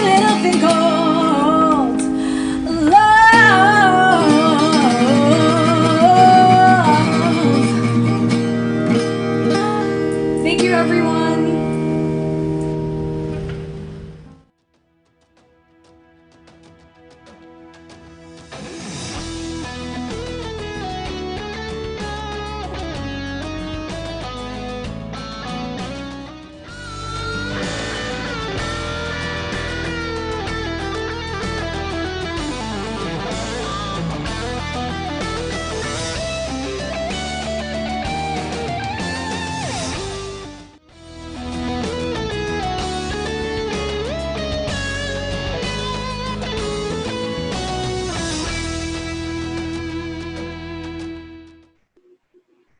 There you have it, ladies and gentlemen, to all of our mad hackers out there who's currently watching right now. It's 5:26 in the afternoon, and we're down to our last segment for today's first ever virtual hackathon in Mindanao. And we're down to our not so near yet so far, but this is one of the most exciting segment that all of you guys and of course Hackbang team have been waiting for. We will be talking about artificial intelligence. So together with us is the technical manager of Netzon, Hil Regalado, and joining with us, of course, is the CEO of Netzon, running this company in the Philippines. Please join me in, Charisse. Yeah. Hi, ma'am. Hey, Jerome. Thank you for that introduction. Hi, Hil. So I'm not the main speaker, but I will just give you an overview of our company. And then, then Hil will follow suit and talk about the topic that you're most waiting for. So let me just share my screen. Yeah, go ahead. Yeah. Oh, I'm still not allowed to share my screen yet. All right, hold on. Yeah. All right. Our director to let you be one of I promise you I won't take long. I talk fast anyway, so I won't take up much of Hil's time. I think you might need to go back to the backstage so that the I'll leave. director, can can assign you to be one of the co-hosts All so that right. you can share screen. So I'll be ayan. back. All right, we'll wait for Cherise. So I know you guys are very much excited for this topic from the title alone, artificial intelligence. So if there is an artificial intelligence, I really don't have an idea what that is, but we have two good people out here who will be sharing with us what's really this artificial intelligence. This might be one of the possible solution to the current problems we're facing right now due to this pandemic. Maybe the artificial intelligence could be one of the medium or the catalyst to speed up the resolution of the current problem. So they will be talking more all of that. I guess our Charisse is up and we'll try to wait for more. And of course, sa lahat po ng mga nanonood dyan, we are also streaming live at our YouTube channel. That's Hackbang TV. And Charisse is here. Go ahead. Yeah. Charisse. All right, so I'll be quick. I just want to introduce you to our company. It's called Netzon, and our purpose and our mission is really to create a positive impact through the use of technology. We have two offices. Our main office for marketing is in Sweden, and the operations is here in the Philippines. And this is our team. Lacking one core value, but these are the four core values that we strongly follow. As you can see, we really have fun. Sometimes people think we're not doing anything, but if they only know how serious the things we're doing are, but it's really part of who we are as a company. And so these are some of the technologies that we specialize in, and we do web applications, mobile, we do data visualizations, analytics, and as you know, what will be our topic for today would be AI and machine language. So sharing with you our tools, I think some of the hackathon participants can see some familiar tools here that we're using, Slack. So these are the tools that we use, and just sharing with you some of the projects that we have had and that are still ongoing. So we specialize in retail. This is an online platform. And if you want to know more about this product that I'm showing, you can just go online at their URL. So this was, I think, one of the things that I discussed in our previous live interview the healthcare solution. This is our client and this is their product. You can also go here to see what they have in store for healthcare. So this is one of the other things that we've done. So if you can see, it's really healthcare and retail mostly. Psoriasis app, and this is something that you might be interested in. So we're doing IoT in terms of Bluetooth mesh, and that's another one we're going to be talking about next week on Monday. So I hope you can join us there too. And just a few of our other clients. And that's it for an introduction of Netson. And I'm very excited to introduce our main speaker for today. He is one of the people that I most admire in the team. He is a digital adventurer. He prefers to stay indoors with his loved ones. And he loves everything that flies in the air or moves underwater, or even those that, go around in space. In his spare time, he follows geopolitics, foreign policy, and anything state-of-the-art military. He knows about that. So you can also ask him about that. But today, he will be talking about artificial intelligence and machine language. Please help me welcome Hill. Thank you so much, Charisse, for joining with us. We were so shocked that you're with us right now, but it is an honor and pleasure to have you on board. Thank you so much. And right now, I guess he's ready, ladies and gentlemen, mga kamad hackers. Please help me welcome the technical manager of Netson to show us what really an artificial intelligence is, Hill Regalado. Hi, thanks for the introduction, Jerome. Okay, so I'll be sharing my screen in this video so that you can see my presentation. Okay. So I'll start with this slide that indicates a Dilbert. This is actually a Dilbert comics. And there is this guy who wants to introduce a product as an MVP. And the other guy notices it's just a block of wood. And then the first guy introduces, this is AI, artificial intelligence. Ask it any question. So the other guy asks, what is my middle name? And the first guy says, it's being shy, just like people. So the other guy dumbfoundedly just says, it has emotions.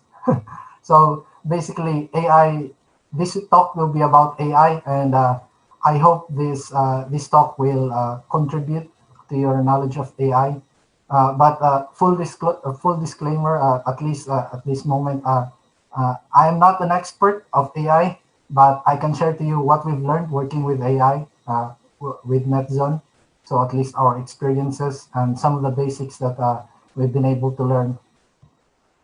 Okay, so this car should be familiar by now by a lot of us.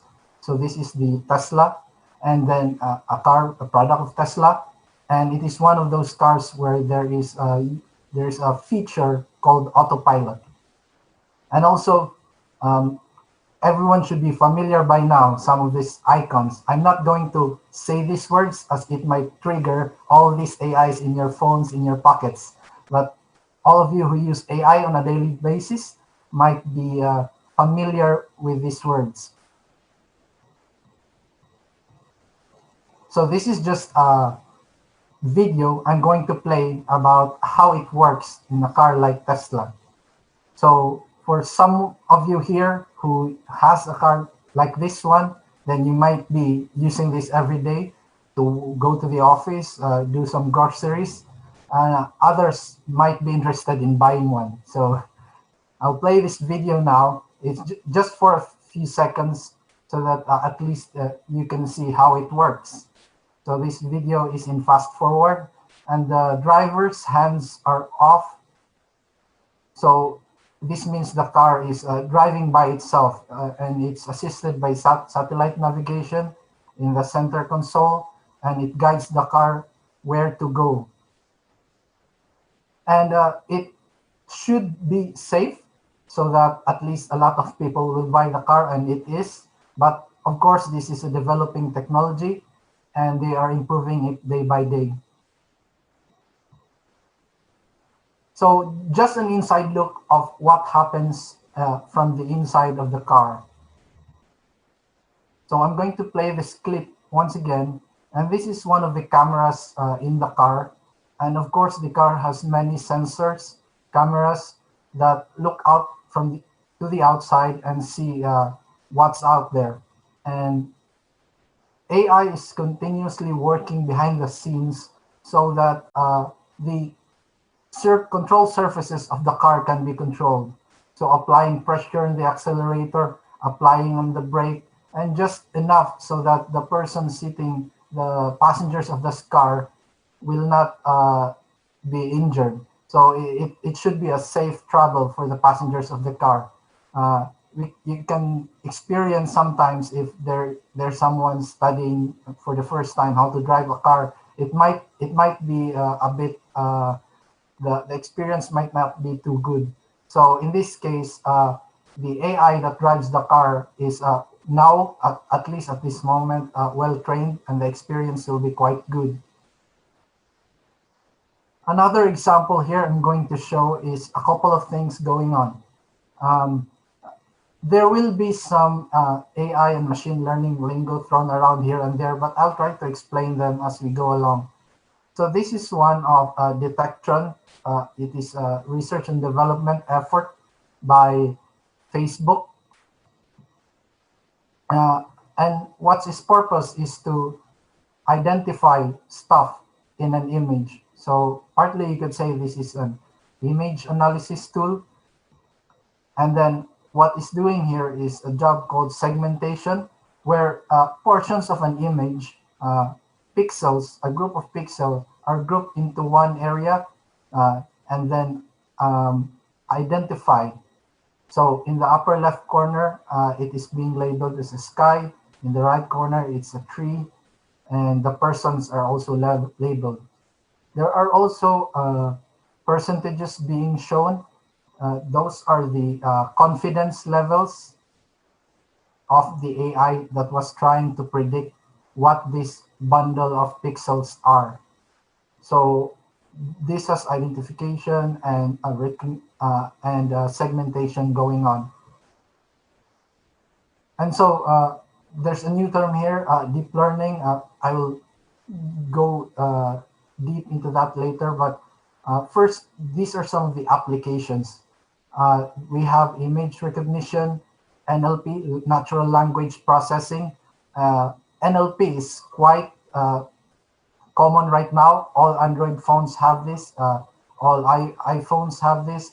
That being Siri and Google Assistant. Also, today we have Alexa and Cortana from Microsoft. Might not be common in some areas, but in other areas of the world, they are more ubiquitous. So a lot of people will use them on a daily basis. And so all this, for example, the portfolio management and prediction, drug discovery, and better diagnostics of disease in healthcare, speech recognition, and self-driving cars are some of the applications for AI. So this is another comic I'm inserting. I'm really a good fan of Dilbert. So here's the manager asking for a schedule, and then the phone rang before the secretary did. Confirm that the secretary was able to note that down. So never mind, my phone took care of it. So sometimes, at some point, this will be more common, and I think this is happening today already. And this is just an example of how some tasks might be replaced by AI in the future. Whereas someone has to spend for front desk, especially those are some of the tasks that are at risk, but can be replaced at some point by AI. And this is just one example of that. But I don't think it's here now, but it's something that everyone can prepare for. And if you feel like you're one of those that could be at risk, then at least we have a good time to prepare.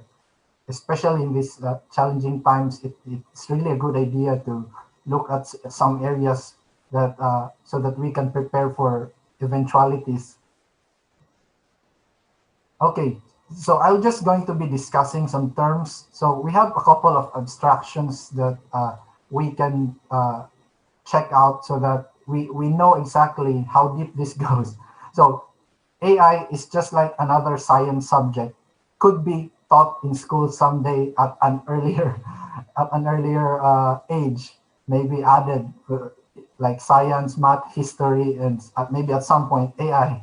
Uh, and then also we beneath that is a more specific topic of machine learning. And there are dozens of different ML methods. And also lower that, we have another subject, neural nets. So this is the neural network area. And then the way to teach these neural networks, there are a couple of techniques, and one of them is deep learning. So these are different things. They are being described as different layers in the technology stack, or at least as subject matters. But there are three main components here. One is the data set, another is the algorithm, and then the features. I'm showing here some notes on the data set. There are a lot of public data sets, and I will open this link so that at least you'll be familiar how that might look like.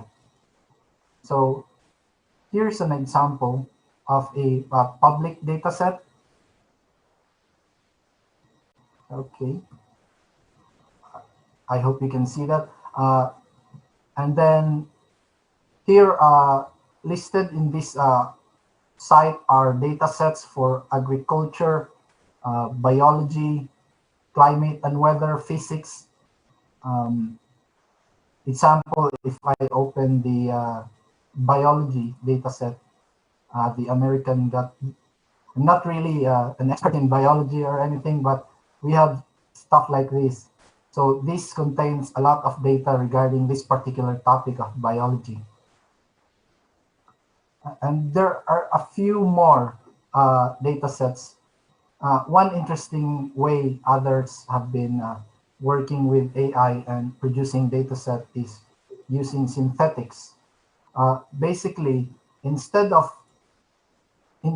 collecting information, they produce the information where AI can be applied to assist in training the machine. So this is just an example of a production of human faces where the AI can learn from, instead of actually having someone to collect thousands of pictures of faces. And this is now the application. But they're saying here, Microsoft Research, it's being trained not with real human data, but with synthetic data. Okay. Next is the algorithm. There are many ways algorithm is being used. So we have here Detectron 2, BERT, and Transformer. So Detectron 2, a work of Facebook I showed you earlier. Some of these algorithms are best applied for different use cases. And there are way more algorithms than I'm linking here. And then we have features. So in the Detectron 2, for example, I showed some features where it was detecting the face, the trees, the objects, or even the road. So these are some of the features that we're trying to, in case of Detectron 2, classify. So basically, it revolves around this area, the dataset, algorithm, and the features. A very simplified block diagram would be something like this. But what's happening here is that we have some training examples that we use to train the model or the machine learning algorithm. And these examples, what we do is we use that to teach the ML. And then once we have finished teaching, we have determined that we can now test. We try it with inputs, and then it produces outputs. For the technical guys, here are some of the tools that are being used as described by this snapshot from an NVIDIA training module. TensorFlow, CAF, Keras, MXNet, PyTorch are just examples of the tools that are used. And then you can export the neural net, which was used during which was trained as the output of the training. And then finally, you can optimize that and then deploy it.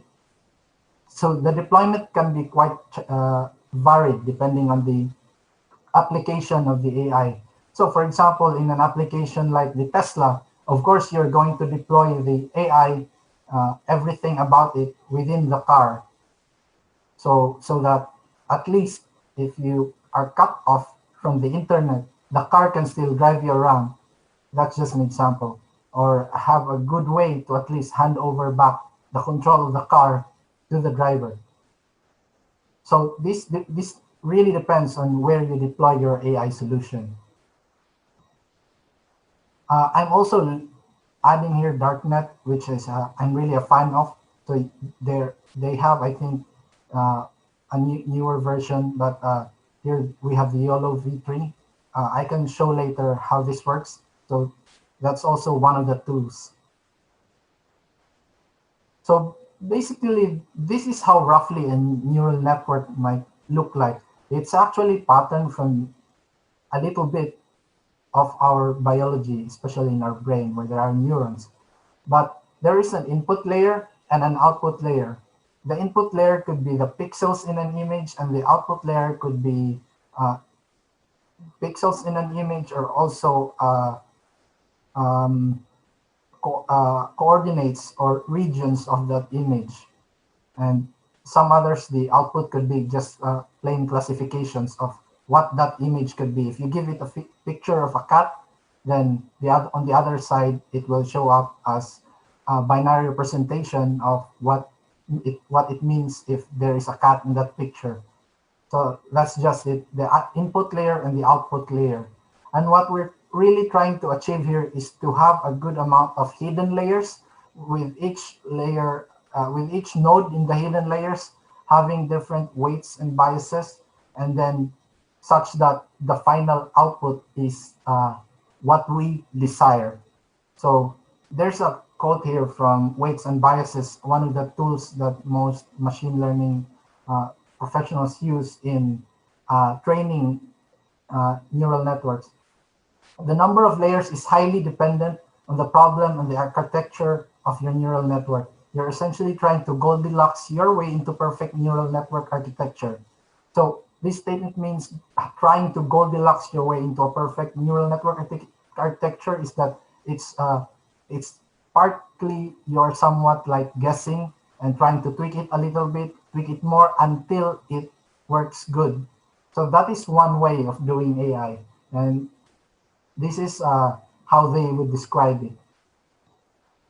And then we have two different things. As I said earlier, in the abstractions, there was machine learning, and then beneath that, there was deep learning.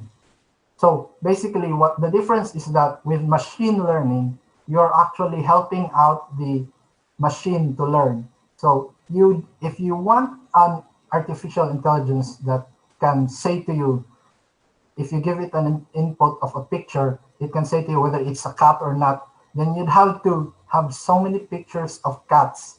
And then number one, you'd have to be sure that the positive input are actually pictures of cat. And then you put all those pictures of cats to the machine learning, so that once finally, if you use that AI, then it can say to you, if you give it one picture of a cat, then based on the training that it has done with all the pictures of the cat that you have taught this neural network, it can say that now I am seeing a cat. So that's just an example. So with machine learning, with the traditional way they do it is you'd have to have the phase of feature extraction where you teach it, these are all the pictures of a cat. Deep learning is different, and it is done in many ways. But a layman's description would be that you give it tons of input. Typically, this is done if the input is so many, or the file size, when they are digitally recorded, is so huge that it would be difficult for humans to assist with the classification. And also, if the input is very complicated.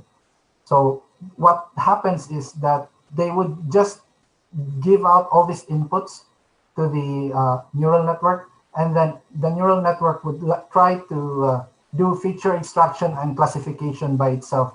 And then finally, if you're going to use it later, the neural network would be able to have its own interpretation of the classifications.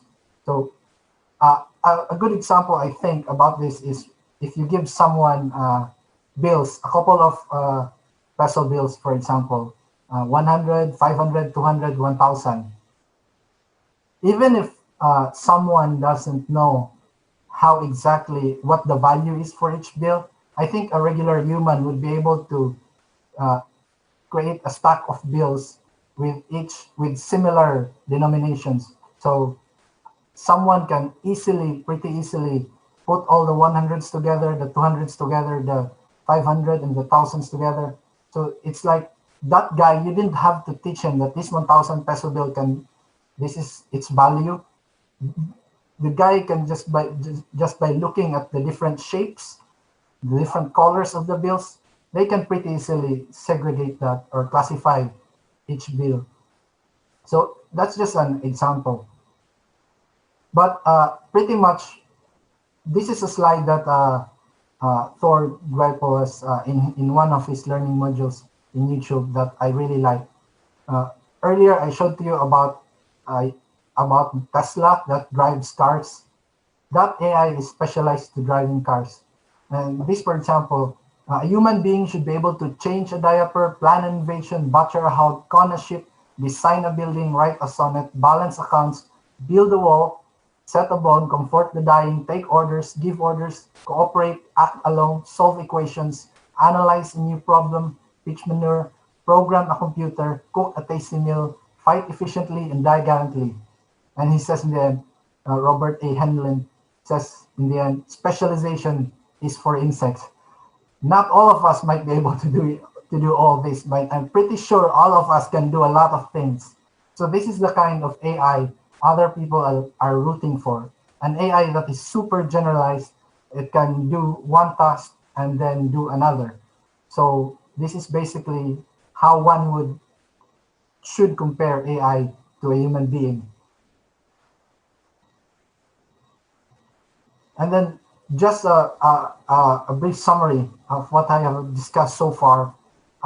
So under machine learning, then there is the supervised, semi-supervised, reinforcement, and unsupervised. Basically, this is more apparent when I showed you the slide on the machine learning where the AI is really being taught. And then the other one, which you just give them a lot of input, and then the AI will learn by itself. So supervised is the example on the extreme left, and then the unsupervised is an example on the extreme right. So there are semi-supervised and also reinforcement learning. This is another slide. It's not from a link here. I've linked in the presentation. The supervised learning are basically good for regression and classification. So if you want to teach an AI pictures of cats, of course, you'd have to teach it, give it all the pictures of cats that you know of, so that it later on, once it is shown a picture of a cat in the future that is not part of your library, it can at least say that's a cat with a certain amount of confidence. That's classification. And also there are regression. So basically statistical regression. If you give it a lot of data, it can try to predict where the data set will go through. Then we have unsupervised learning. Mostly this is done with clustering and association. The example I gave earlier where a human can easily segregate the number of the denominations. If you give them a bundle of bills, Philippine peso bills, a human being can easily segregate the hundreds from the 200s and the 500s. This is the same thing. And this is being used all the time by many different companies in our everyday lives. I'm quite sure a lot of us are registered with Netflix. Netflix this all the time. So if you watch certain videos, they record that, and then later on they recommend what kind of video you might want to watch later. So those kinds of applications to a business actually ensures that the video they're offering is always at least with the recommender system closely associated to what you're watching before, they will have more views. YouTube also does this and a lot more. So that's just an example. Then the last one is reinforcement learning. And this is when there is an agent and then you put that particular agent, or let's say in simpler terms, you are a guy and you're dropped in an island. And then of course, you'd be, in this example, you're alone in that island, you're just immediately dropped there. Of course, you'll have to figure things out yourself. Let's say it's very far from civilization, that island, and then you have nothing else. Then you have to figure your way out to either your way out or at least for the time being survive on that island. You have to look for things that will help you survive in a daily basis. That's exactly what others do with reinforcement learning. So what they do is they have this agent they put in an environment, and then they let the AI try to survive in that environment. One example is what they call this AlphaGo, but I will discuss that later. So just another comic brief. So this guy is asking, this is your machine learning system, and another guy on top of a mound of so many mathematical stuff, he says, yep, you pour the data into these big piles of linear algebra, then collect the answers on the other side. And the other guy says, what if the answers are wrong? Just stir the pile until they start looking right. So basically, I think that's one of the good summaries so far of what I've discussed. So these are just random algebra, basic math, but of course it's more complicated. But that people try to pile up and add more inputs, more data, and then stir it a bit until the output it's producing looks right. So this is from XKCD, which is a good comic that you can follow also. So this is a story. This is a picture of a book. The Royal Games, I think, is the title. One of the stories in this book was for a doctor, where the doctor was in prison during, I think it was during World War II, and the prisoners camp. This doctor had nothing to do. So what the doctor did is that he read all the books there until he found out, until he found out that I've read all the books and it's getting too boring in this place. And then he decided maybe he will play chess. So this doctor tried to play chess, but he has no one to play with. Then he decided, why not play with myself? He then later tried to split his brain into two parts. One is player A and the other player B. And then each part of his brain would play against the other. So this is now the doctor being one guy, mentally split his brain so that they can play against each other. And then at some point, this doctor, once he was free from the prisoners camp, would later meet someone else who was a master of chess. They played the game, and it turns out this doctor who had played by himself defeated the world chess champion. So this is an example of how one might simulate working with reinforcement learning or AI. So this actually happened just a few years ago, 2017. So AlphaZero was an AI modeled a bit similar to that fiction story I told about earlier. So this AlphaZero played by itself. The one that would win would later on do a match with itself again.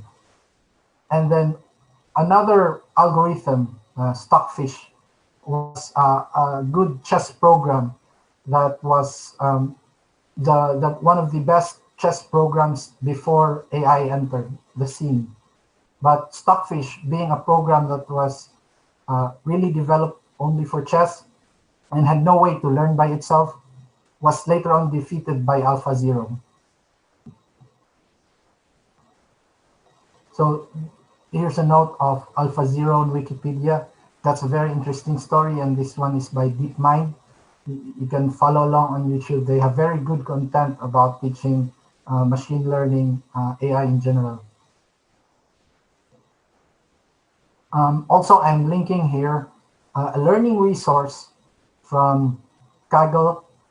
They have, if you want to learn machine learning yourself, it's a very interesting resource, and they have competitions also where you can try if you're improving in this field. So it's a for those who are interested, then please visit this site. But that's not the end of the story, though. There are pre-trained models for those out there who would like to try out AI without having to invest in the teaching or training stage. Not all of us have huge amounts of data for a certain domain. Like if you want to train cats, then not everyone can produce a lot of pictures of cats. So if you want to train a cat detector, for example. So there are already existing materials for that, data sets, and there are also pre-trained models. So one of those that have a huge collection is TensorFlow. TensorFlow is another tool for AI development that is, I think, sponsored by Google, and they have quite a lot of pre-trained models. These, when we say pre-trained models, these are the networks, saved networks that were previously saved on a large data set. And by large, some of these are really large scale. And I doubt any one person would be able to collect by his own in some cases. Then, so these big companies have already done some of the groundwork on some of them. Also, some of these pre-trained models are owned by public domain and others by universities. So for applications of AI, NetZone specifically, we are more inclined towards edge AI, where we have the models trained already or from a supplier of these models, and then we integrate them with a whole suite of other systems, and then implement this on the edge.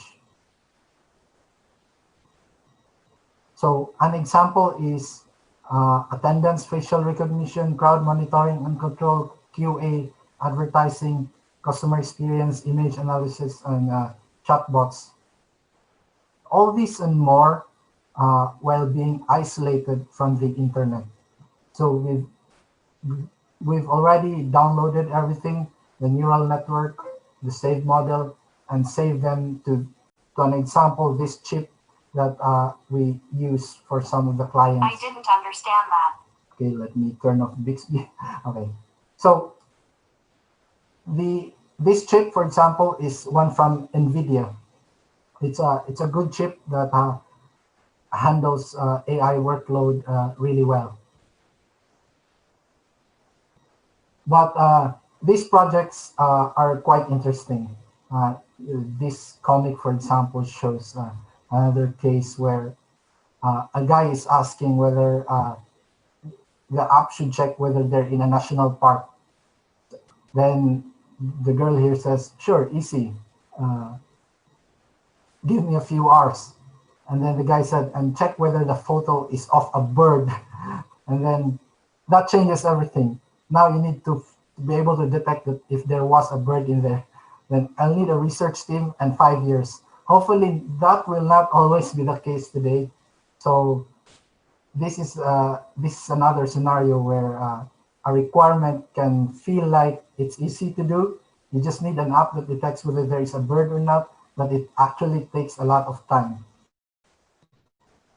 NetZone can be your partner in leveraging AI for your business. So we do R&D, technology integration, most especially with on-edge applications, where edge meaning there being no internet where you want to apply AI. And then we also do deployment, maintenance, and support, and training of staff or those that engage with this technology. Here's another clip. Customers are complaining about our home speaker product with AI assistant. The other guys, it keeps learning family secrets and blackmailing its owner to buy upgraded parts.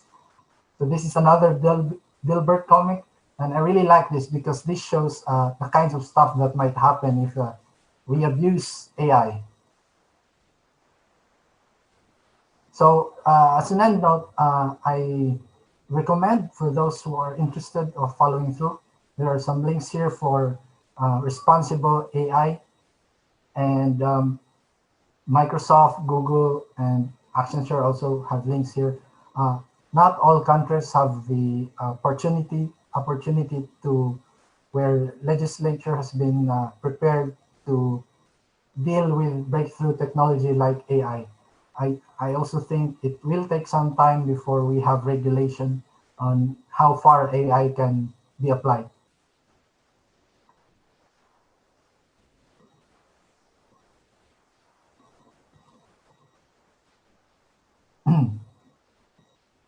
And so this is actually just another slide, I think, which is a really worst case scenario if someone really implements AI really badly.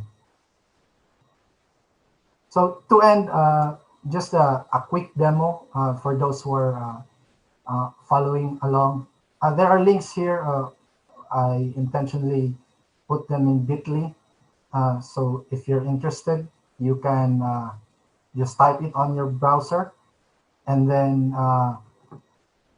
click on copy to drive and then run all.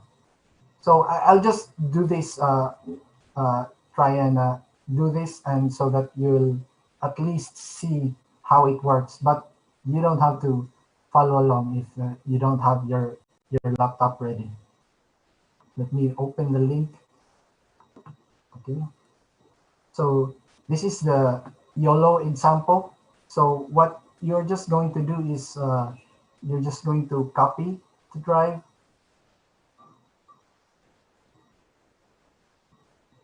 And then after copying that, you will now have your own copy of this project. This is actually Colab, Google Colab. It's a product that allows you to run Python. And what's interesting is that if you click on run all, they will let you borrow a machine in their data center, and then you can run commands on this machine. And then, as you can see, it's initializing, and now it's connected. It's letting me borrow a virtual machine that has a GPU in it. And a machine that has a GPU in it is quite a good example of where people can run AI.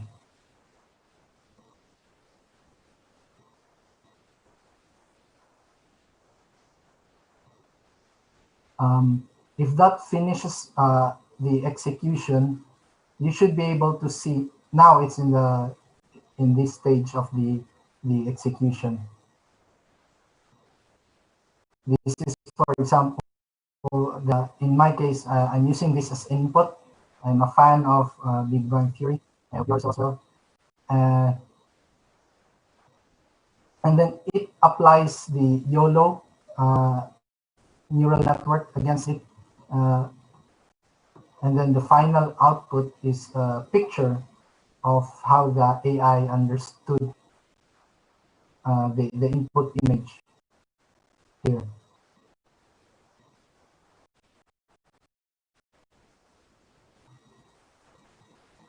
The next one is the next example is the Detectron.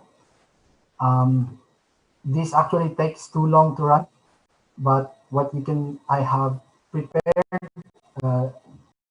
the executed, I have executed this beforehand prior to this meeting, and same input, and then this is how the AI would understand it. So it is doing segmentation, this example. So now it knows that this bundle of pixels are a person, another person here. So it at least saw all of the people here. So if you have an application that where you need to count the number of people, just like YOLO, this is a good example of that. And then it is also able to detect this green area is a dining table, and there are bottles on it, and then of course the handbags and everything else. And then another area is the uh, uh, some call this post estimation. So once it detects that there are people here, it tries to estimate how the position of these people relative to the rest of the image. So at least with this, if you need to check their position, for example, if their bodies how they are angled, every segment of their body, then this is one way to do it. And this is part of this example. And then this is another segmentation that is applied to the rest of the image. So it now knows that there is a rug at the bottom of the picture.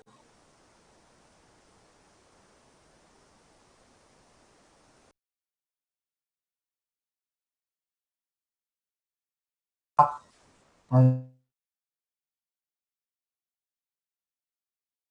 but at least it tries to detect those stuff. It knows quite a bit. Also, the last one is we fed it with this video. Then this video is actually coming from YouTube. If you want to try this out, then you just change this part. You find a YouTube video, and then you change this part. And then what we got is at the end is that you can download the result of this analysis, and then we can then apply the analysis for the entire video. So you can see here it's labeling what it sees in the video.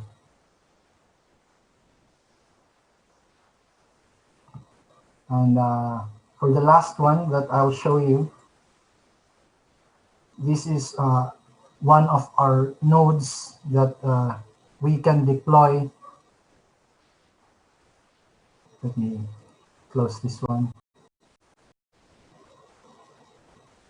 So this is actually one of those chips that we have. It's running on just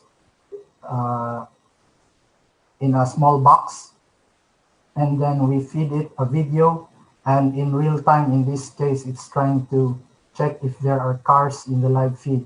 But in this case, this is actually just saved in the device for now, because we couldn't connect it to the network at the moment. But if you can try out this link, then you can open this up. Unfortunately, if you try this out, I lose the labels on my end. So these are the cars that are passing through. And there are also quite a few features where you can add lines of interest. And then if this particular car goes through those lines of interest, then it can count how many cars cross there. So this is just a few of the applications that NetZone has tried out, and if you have similar problems, then we can work with you with those problems and can be your partner in delivering solutions to solve those. And that's basically it. If you have any questions, maybe Jerome can, if there are any participants who need who have some questions, then maybe we can help with that. Wow, thank you so much, Hale. That was really an awesome presentation. I know some of our viewers out there, especially the IT guys, would really, would really think that this is really gonna be a big step for them. So the links that you've shown earlier, maybe our viewers are interested in checking on that. We will be putting the description of that link on our comment section so that you guys as well could really identify and really play around what AI is, because I believe fairly I firmly believe that artificial intelligence, or commonly known as AI, is rapidly an advancing technology made possible by internet that may soon really have significant impacts in our daily lives. This will bring an immense socio-economic opportunities while also providing solutions to the ethical and socio-economical challenges that we are facing right now. So if you guys wanted to know more about this, please visit NetZone. They can create a better version of life through technology. Am I right, Hale? Yep, thank you. Oh, I agree. that's fine, and you're agreeing with that. Why I know that slogan, right? So of course, I do searching so that we can really promote what NetZone is. So of course, within the coming days, mga mad hackers, we will be joining with a lot more from NetZone. They will be teaching us what's the latest technology, the latest trends in technology we can use. You can also use in your products, in your businesses, that would make your life much more easier. So with that, we would like to thank NetZone and of course, Ma'am Charisse for joining with us this afternoon. Thank you so much. We'll be back for more announcements. Thank you.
colleagues, in behalf of all the chapter presidents of Mindanao, I'm inviting you all to this year's Mindanao Convention 2019 on October 7 and 8 at SM Downtown Premier, Cagayan de Oro City.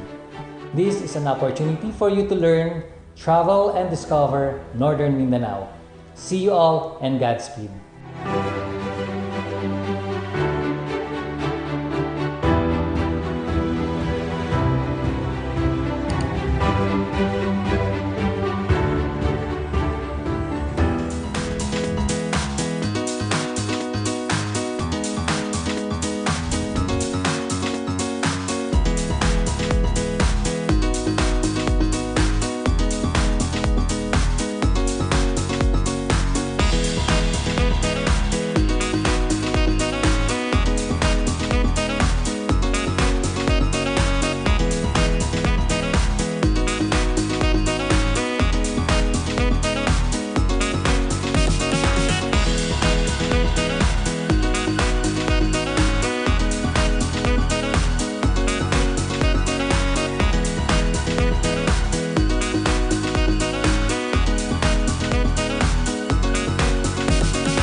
3, 2, 1. All right, guys.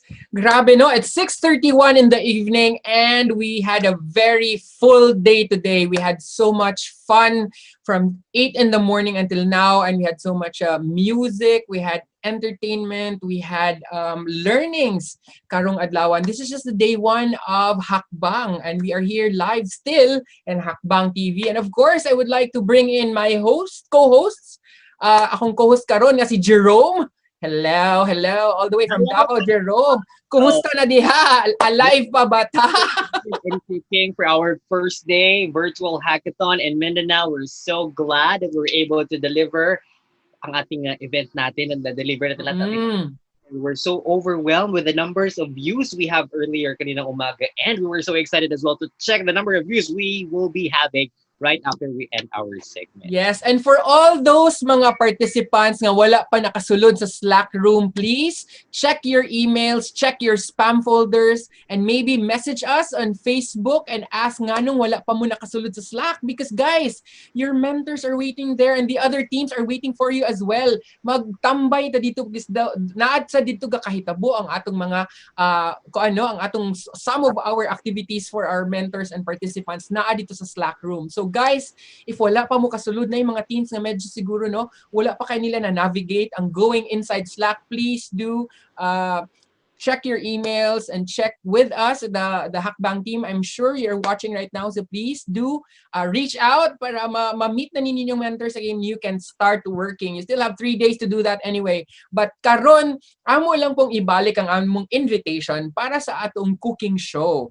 We would like to invite kay gamay na lang guys. Murag usa na lang tingali. We ask no nga i-flash karon on screen ang atuang QR code, because medyo ano naman ta karon, medyo lahi na tong style mangimbitar kasi na tay pa QR code na nalalaman, Jerome, di ba? So we would like to ask them kung pwede ba na ilang iingana ilahang ilahang phone sa ilahang laptop or sa ilahang monitors, because ayan, i-remind lang nato nga naata ugma, no? So I think there's maglisod ta karon sa technical na pag-share, but of course naata ugma kani kay Chef Melissa and of course kay Chef Jeff of Lime and Zest. Magluto ta og Chinese dumplings karon June 28. That's a Sunday.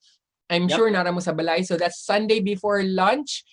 Timing kaayo if you already have the ingredients. Kung inyo tong na-click ang QR code, amo po siguro ni i-post tingali no sa atong Facebook ang ingredients, so that even if wala ka inside the Zoom room, you can still check the ingredients and maybe follow our chef while nag-live siya nga nagluto. Exactly. All the way from Lime and Zest. And tomorrow, Jerome, mag-unsa man ta kay dito na ugma. It's another live hackathon. It will not be the same, but it's gonna be a much more entertainment dahil bibigyan namin kayo ng isa pang konting stretch dyan. Bibigyan namin kayo ng yoga session. Pagkatapos sa umaga, meron tayong creating safe spaces. Meron din tayong online game development. Meron din tayong nourishing the home with Chef Melissa Saison. Of course, we will be joining by one of our speakers who will be talking about 8 healthy habits of high-performing virtual teams, how to transition your business to online platforms, yung uso ngayon. And of course, we will be talking about modular, containerized home gardening, online basketball camp PH, how to pitch your idea, and of course, we will be entertained by our guest performers. Ayon, so na-mention ni Jerome no na we have natay cooking show. For those who like to cook, naatay gardening tomorrow, modular containerized gardening. O ayon, and naasad tay online basketball camp game no, katong mga hilig kaayo og mga movement din ha nga medyo karon na limit na, but of course dili ta dapat muundang sa atong physical exercises. And I think we can already share the QR code, may we request? Ayan. So this is Nourishing the Home. This is for tomorrow. Right, Jerome? No? Ugma at what time ang atong Nourishing the Home? Our Nourishing Home for tomorrow together with our chef will be at exactly 11 to 12 p.m. in the morning. Yon, 11 to 12 ta ugma, guys. So that's for tomorrow. So again, we will give you time to scan. Kaya nag-request dito atong QR code, scan may. Ana siya. Okay, and next, we also have for Chef Jeff, can we also share that? Maybe request for Chef Jeff's QR code. Kay para po ni this time for QR code of lime and zest, no? Kay Chef Jeff, ngo. So, imo na siyang iscan karon, and then you can go directly to Eventbrite, and from there, mo log in ka, and then if available pang spot, then ikaw ang isa sa makauban ni Chef Jeff na magluto here in the Zoom room. So, worship mo na nino, manay mga tiles, namo diya sa kilid pud galuto gid pud mo actual. Of course, make sure na kumpleto ang ingredients, na ay strong Wi-Fi signal, and na-charge ang atong mga batteries, and make sure nga you have a good angle, and then magluto pud mo kauban ni Chef. That's on June 28. So there you go, guys. And we would also like to encourage more people to help us in this cause. So if you are watching us right now, and if you would like to seed or the ideas of our mad hackers, no, kung ganahan ka nga mo invest sa ilang ideas, because these are the ideas are possible solutions on creating lasting impact, to ease out our worries aning pandemic. So you can visit our website www.hack-bang.com. From there, naay tile dito that says seed an idea, donate or sponsor. You just click that. Easy ra kay guys. Daghag ways nga makahelp. Pwede siya through our payment channels, no? Na 7-Eleven, you can actually go there. At sa Athenian.com, you can also go via PayPal, your debit credit cards, or direct bank transfer. Napunta sa mga kanang mga Palawan Express. Na dito ang link. You can just any amount will actually help the teams create their viable solution. So please do join us and be part of us and become part of our initiators and partners. Ayun. So, Jerome, kumusta man yung experience karon sa tong first day? It's kind of tiring, but it's kind of fun, and daghan pagkugratunan because as a host, it doesn't really mean that you will deliver what was tasked for you to do, but of course at the same time I learned something from our speakers. We're able to connect to their network. We were able to create friends with them and have fun with them, and hopefully we will be joining them on another hackathon that will be happening the soonest possible. Yes, no? So, sakto gid si Jerome. This is one of pinaka lahi po ni siyang experience for us, guys, because I have done online hosting, but this is different because this is like the whole day. We're almost like 12 hours duty, no?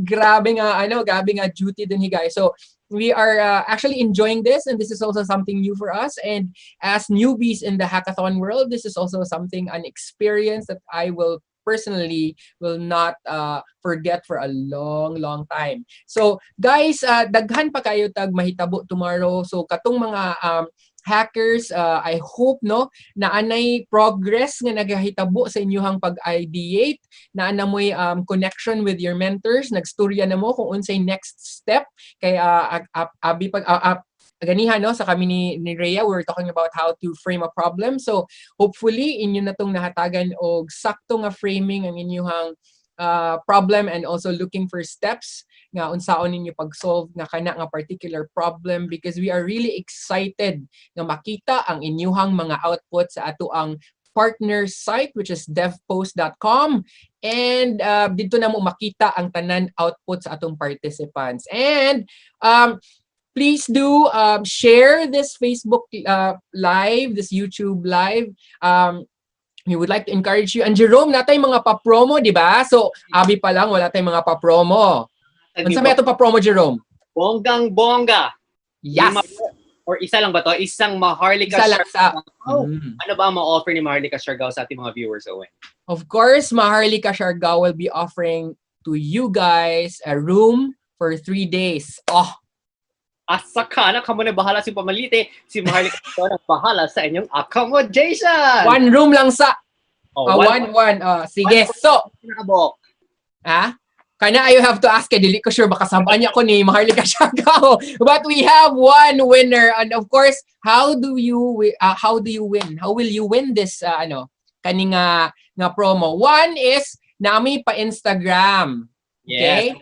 Because we have an Instagram account. Basin wala pa ninyo na follow ang Instagram ni Hackbang. We have Hackbang PH in our official Instagram. So maybe what we can do, Jerome, is maybe they can take a photo of themselves inside their home as if naka-summer vacation sila. Yeah. So nalang yun dapat sa upat kasulok sa balay, kwarto, banyo, CR, kusina, asa ba? Basta mag-show lang mo, mag-create lang mo isa ka post nga naka-summer mo, nga feeling naka-summer attire, oo. Summer attire, tapos naka-summer post, dapat may mga summer details and everything.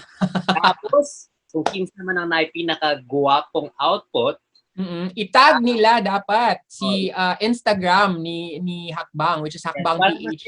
Ilalabas mo namin ang whole mechanics niyan pagkatapos po ng event na to. Just check it out sa ating Facebook page, Hackbang. At ilalabas po namin doon ang ating criteria for judging and the mechanics. And of course, all of our participants can also join if you have some times, if you have, done with your resolution out there, you can join us as well. Yes, and then Jerome, basin manghatag tag Food Panda. Basin ganahan ka manghatag og Food Panda. A lot of Food Panda vouchers for them. So if you guys really wanted to eat, order the food you love only at Food Panda. We will be giving you 100 pesos discount on your first purchase with a minimum purchase of 200 pesos plus free delivery po yan.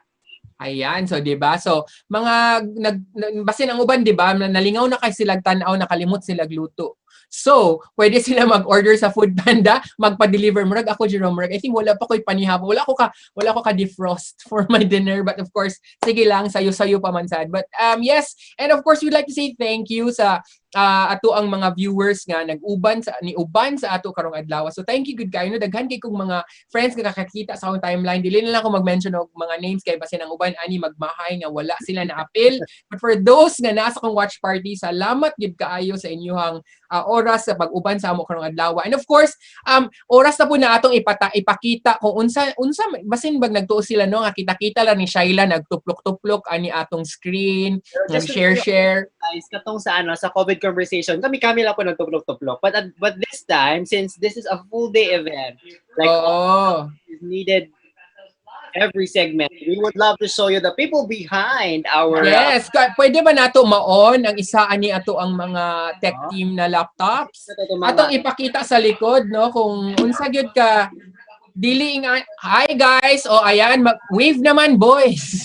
Wave naman. Ayan. So there we have our tech team. May mga mahiyain na pinatalikod lang ang portion. That's Direct Jimbo. That's Direct Jimbo and nagkakap. Of course, that's our creative director. We have Kong and we have also Aldre. So sila ang atong mga tech team. And of course, we have Dan from Comspec. Salamat kaayo for giving. Matulungan na sila kabok pero gwapo kaayo ang amo. Murag gimig ka ng mura gid mignog kanang unsa na gid no kanang pang ibang level. So thank you so much to our tech guys. Nakita ninyo sila. That's Direct Jimbo with a mask. Ayan. So thank you so much guys. Work it out sa pila lang naka-monitor 1 2 3 4 5, di ba? Pero all the way smooth pa rin. Thank you so much.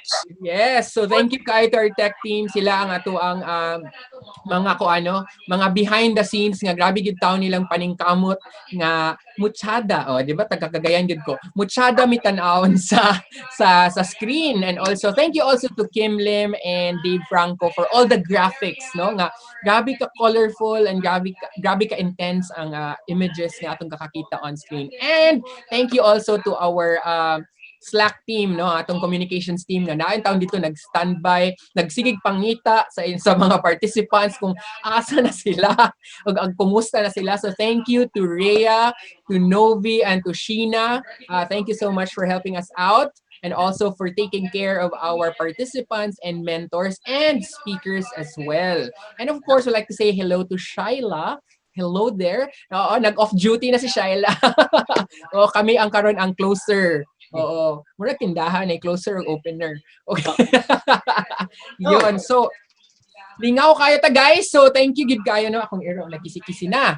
Of course, nice po namin pasalamatan ulit verbally ang ating mga sponsors dahil without their help, this event will not be made possible. Maraming salamat po sa 9,000 Events, Bytes and Pixels, the Caraga Creatives, Franco, Comspec Technologies, NetZone, World Web Forum, Metronome, When in Manila, Good News Pilipinas, Median, UM Tagum College, And we also have fathers at Nino Urias University of Butuan, Kids Who Farm, our official hackathon posting partner DevPost. We also have Cloudsploit by Aqua. Thank you to Modern Nanays of Mindanao, Echo AR, Project Lupad, Bajic 89.3, We Viral, Love Radio, JC Voiceover, Food Panda, Center Stage Artist Circle, Maharlika Siargao, The Farmer's Factory, Slice of Life, Barangay 100.7, Nindutaa, Bouchard Prado, The Travel Club. Speaking of, no, ang Travel Club, kaning ROX, Brat Pack, manghatag sa tag items from them. We also have Arlene Hidalgo and Company, Tiny Print Room, and of course, we have Jam Sound Lab nga maoy nag-record and master and nag-mix sa ato ang official theme song, Hagit. And speaking of, kanang inyong gapaminaw always nga instrumental, would also like to say thank you to Jojo Garbilao for allowing us to use Victory Jam as the official instrumental theme song of Hagit. Thank you so much everyone for spending your day with us. Hopefully, kayo nag-enjoy at marami kayo natututunan. And of course, we're still inviting you guys to join us tomorrow. It will be another fun and fulfilling day for you guys because I think within the long run of the 4-day event, we will be able to reveal the best team who have the best solution to each pandemics or each challenges that we are currently facing on. So we will not be taking much long of your time. This has been Jerome, your host, streaming live in Davao City. And of course, I would like to say thank you to all who are here since this morning. Thank you so much for supporting Hackbang, the first virtual hackathon in Mindanao. And for those who do not still know what Hackbang is, please do visit our website, www.hack-bang.com. And my name is Owen, streaming live here in Cagayan de Oro City, Mindanao, Philippines. Guys, daghang salamat. Bye. Bye, Jerome. Bye. Bye, Owen.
Halina upang tanging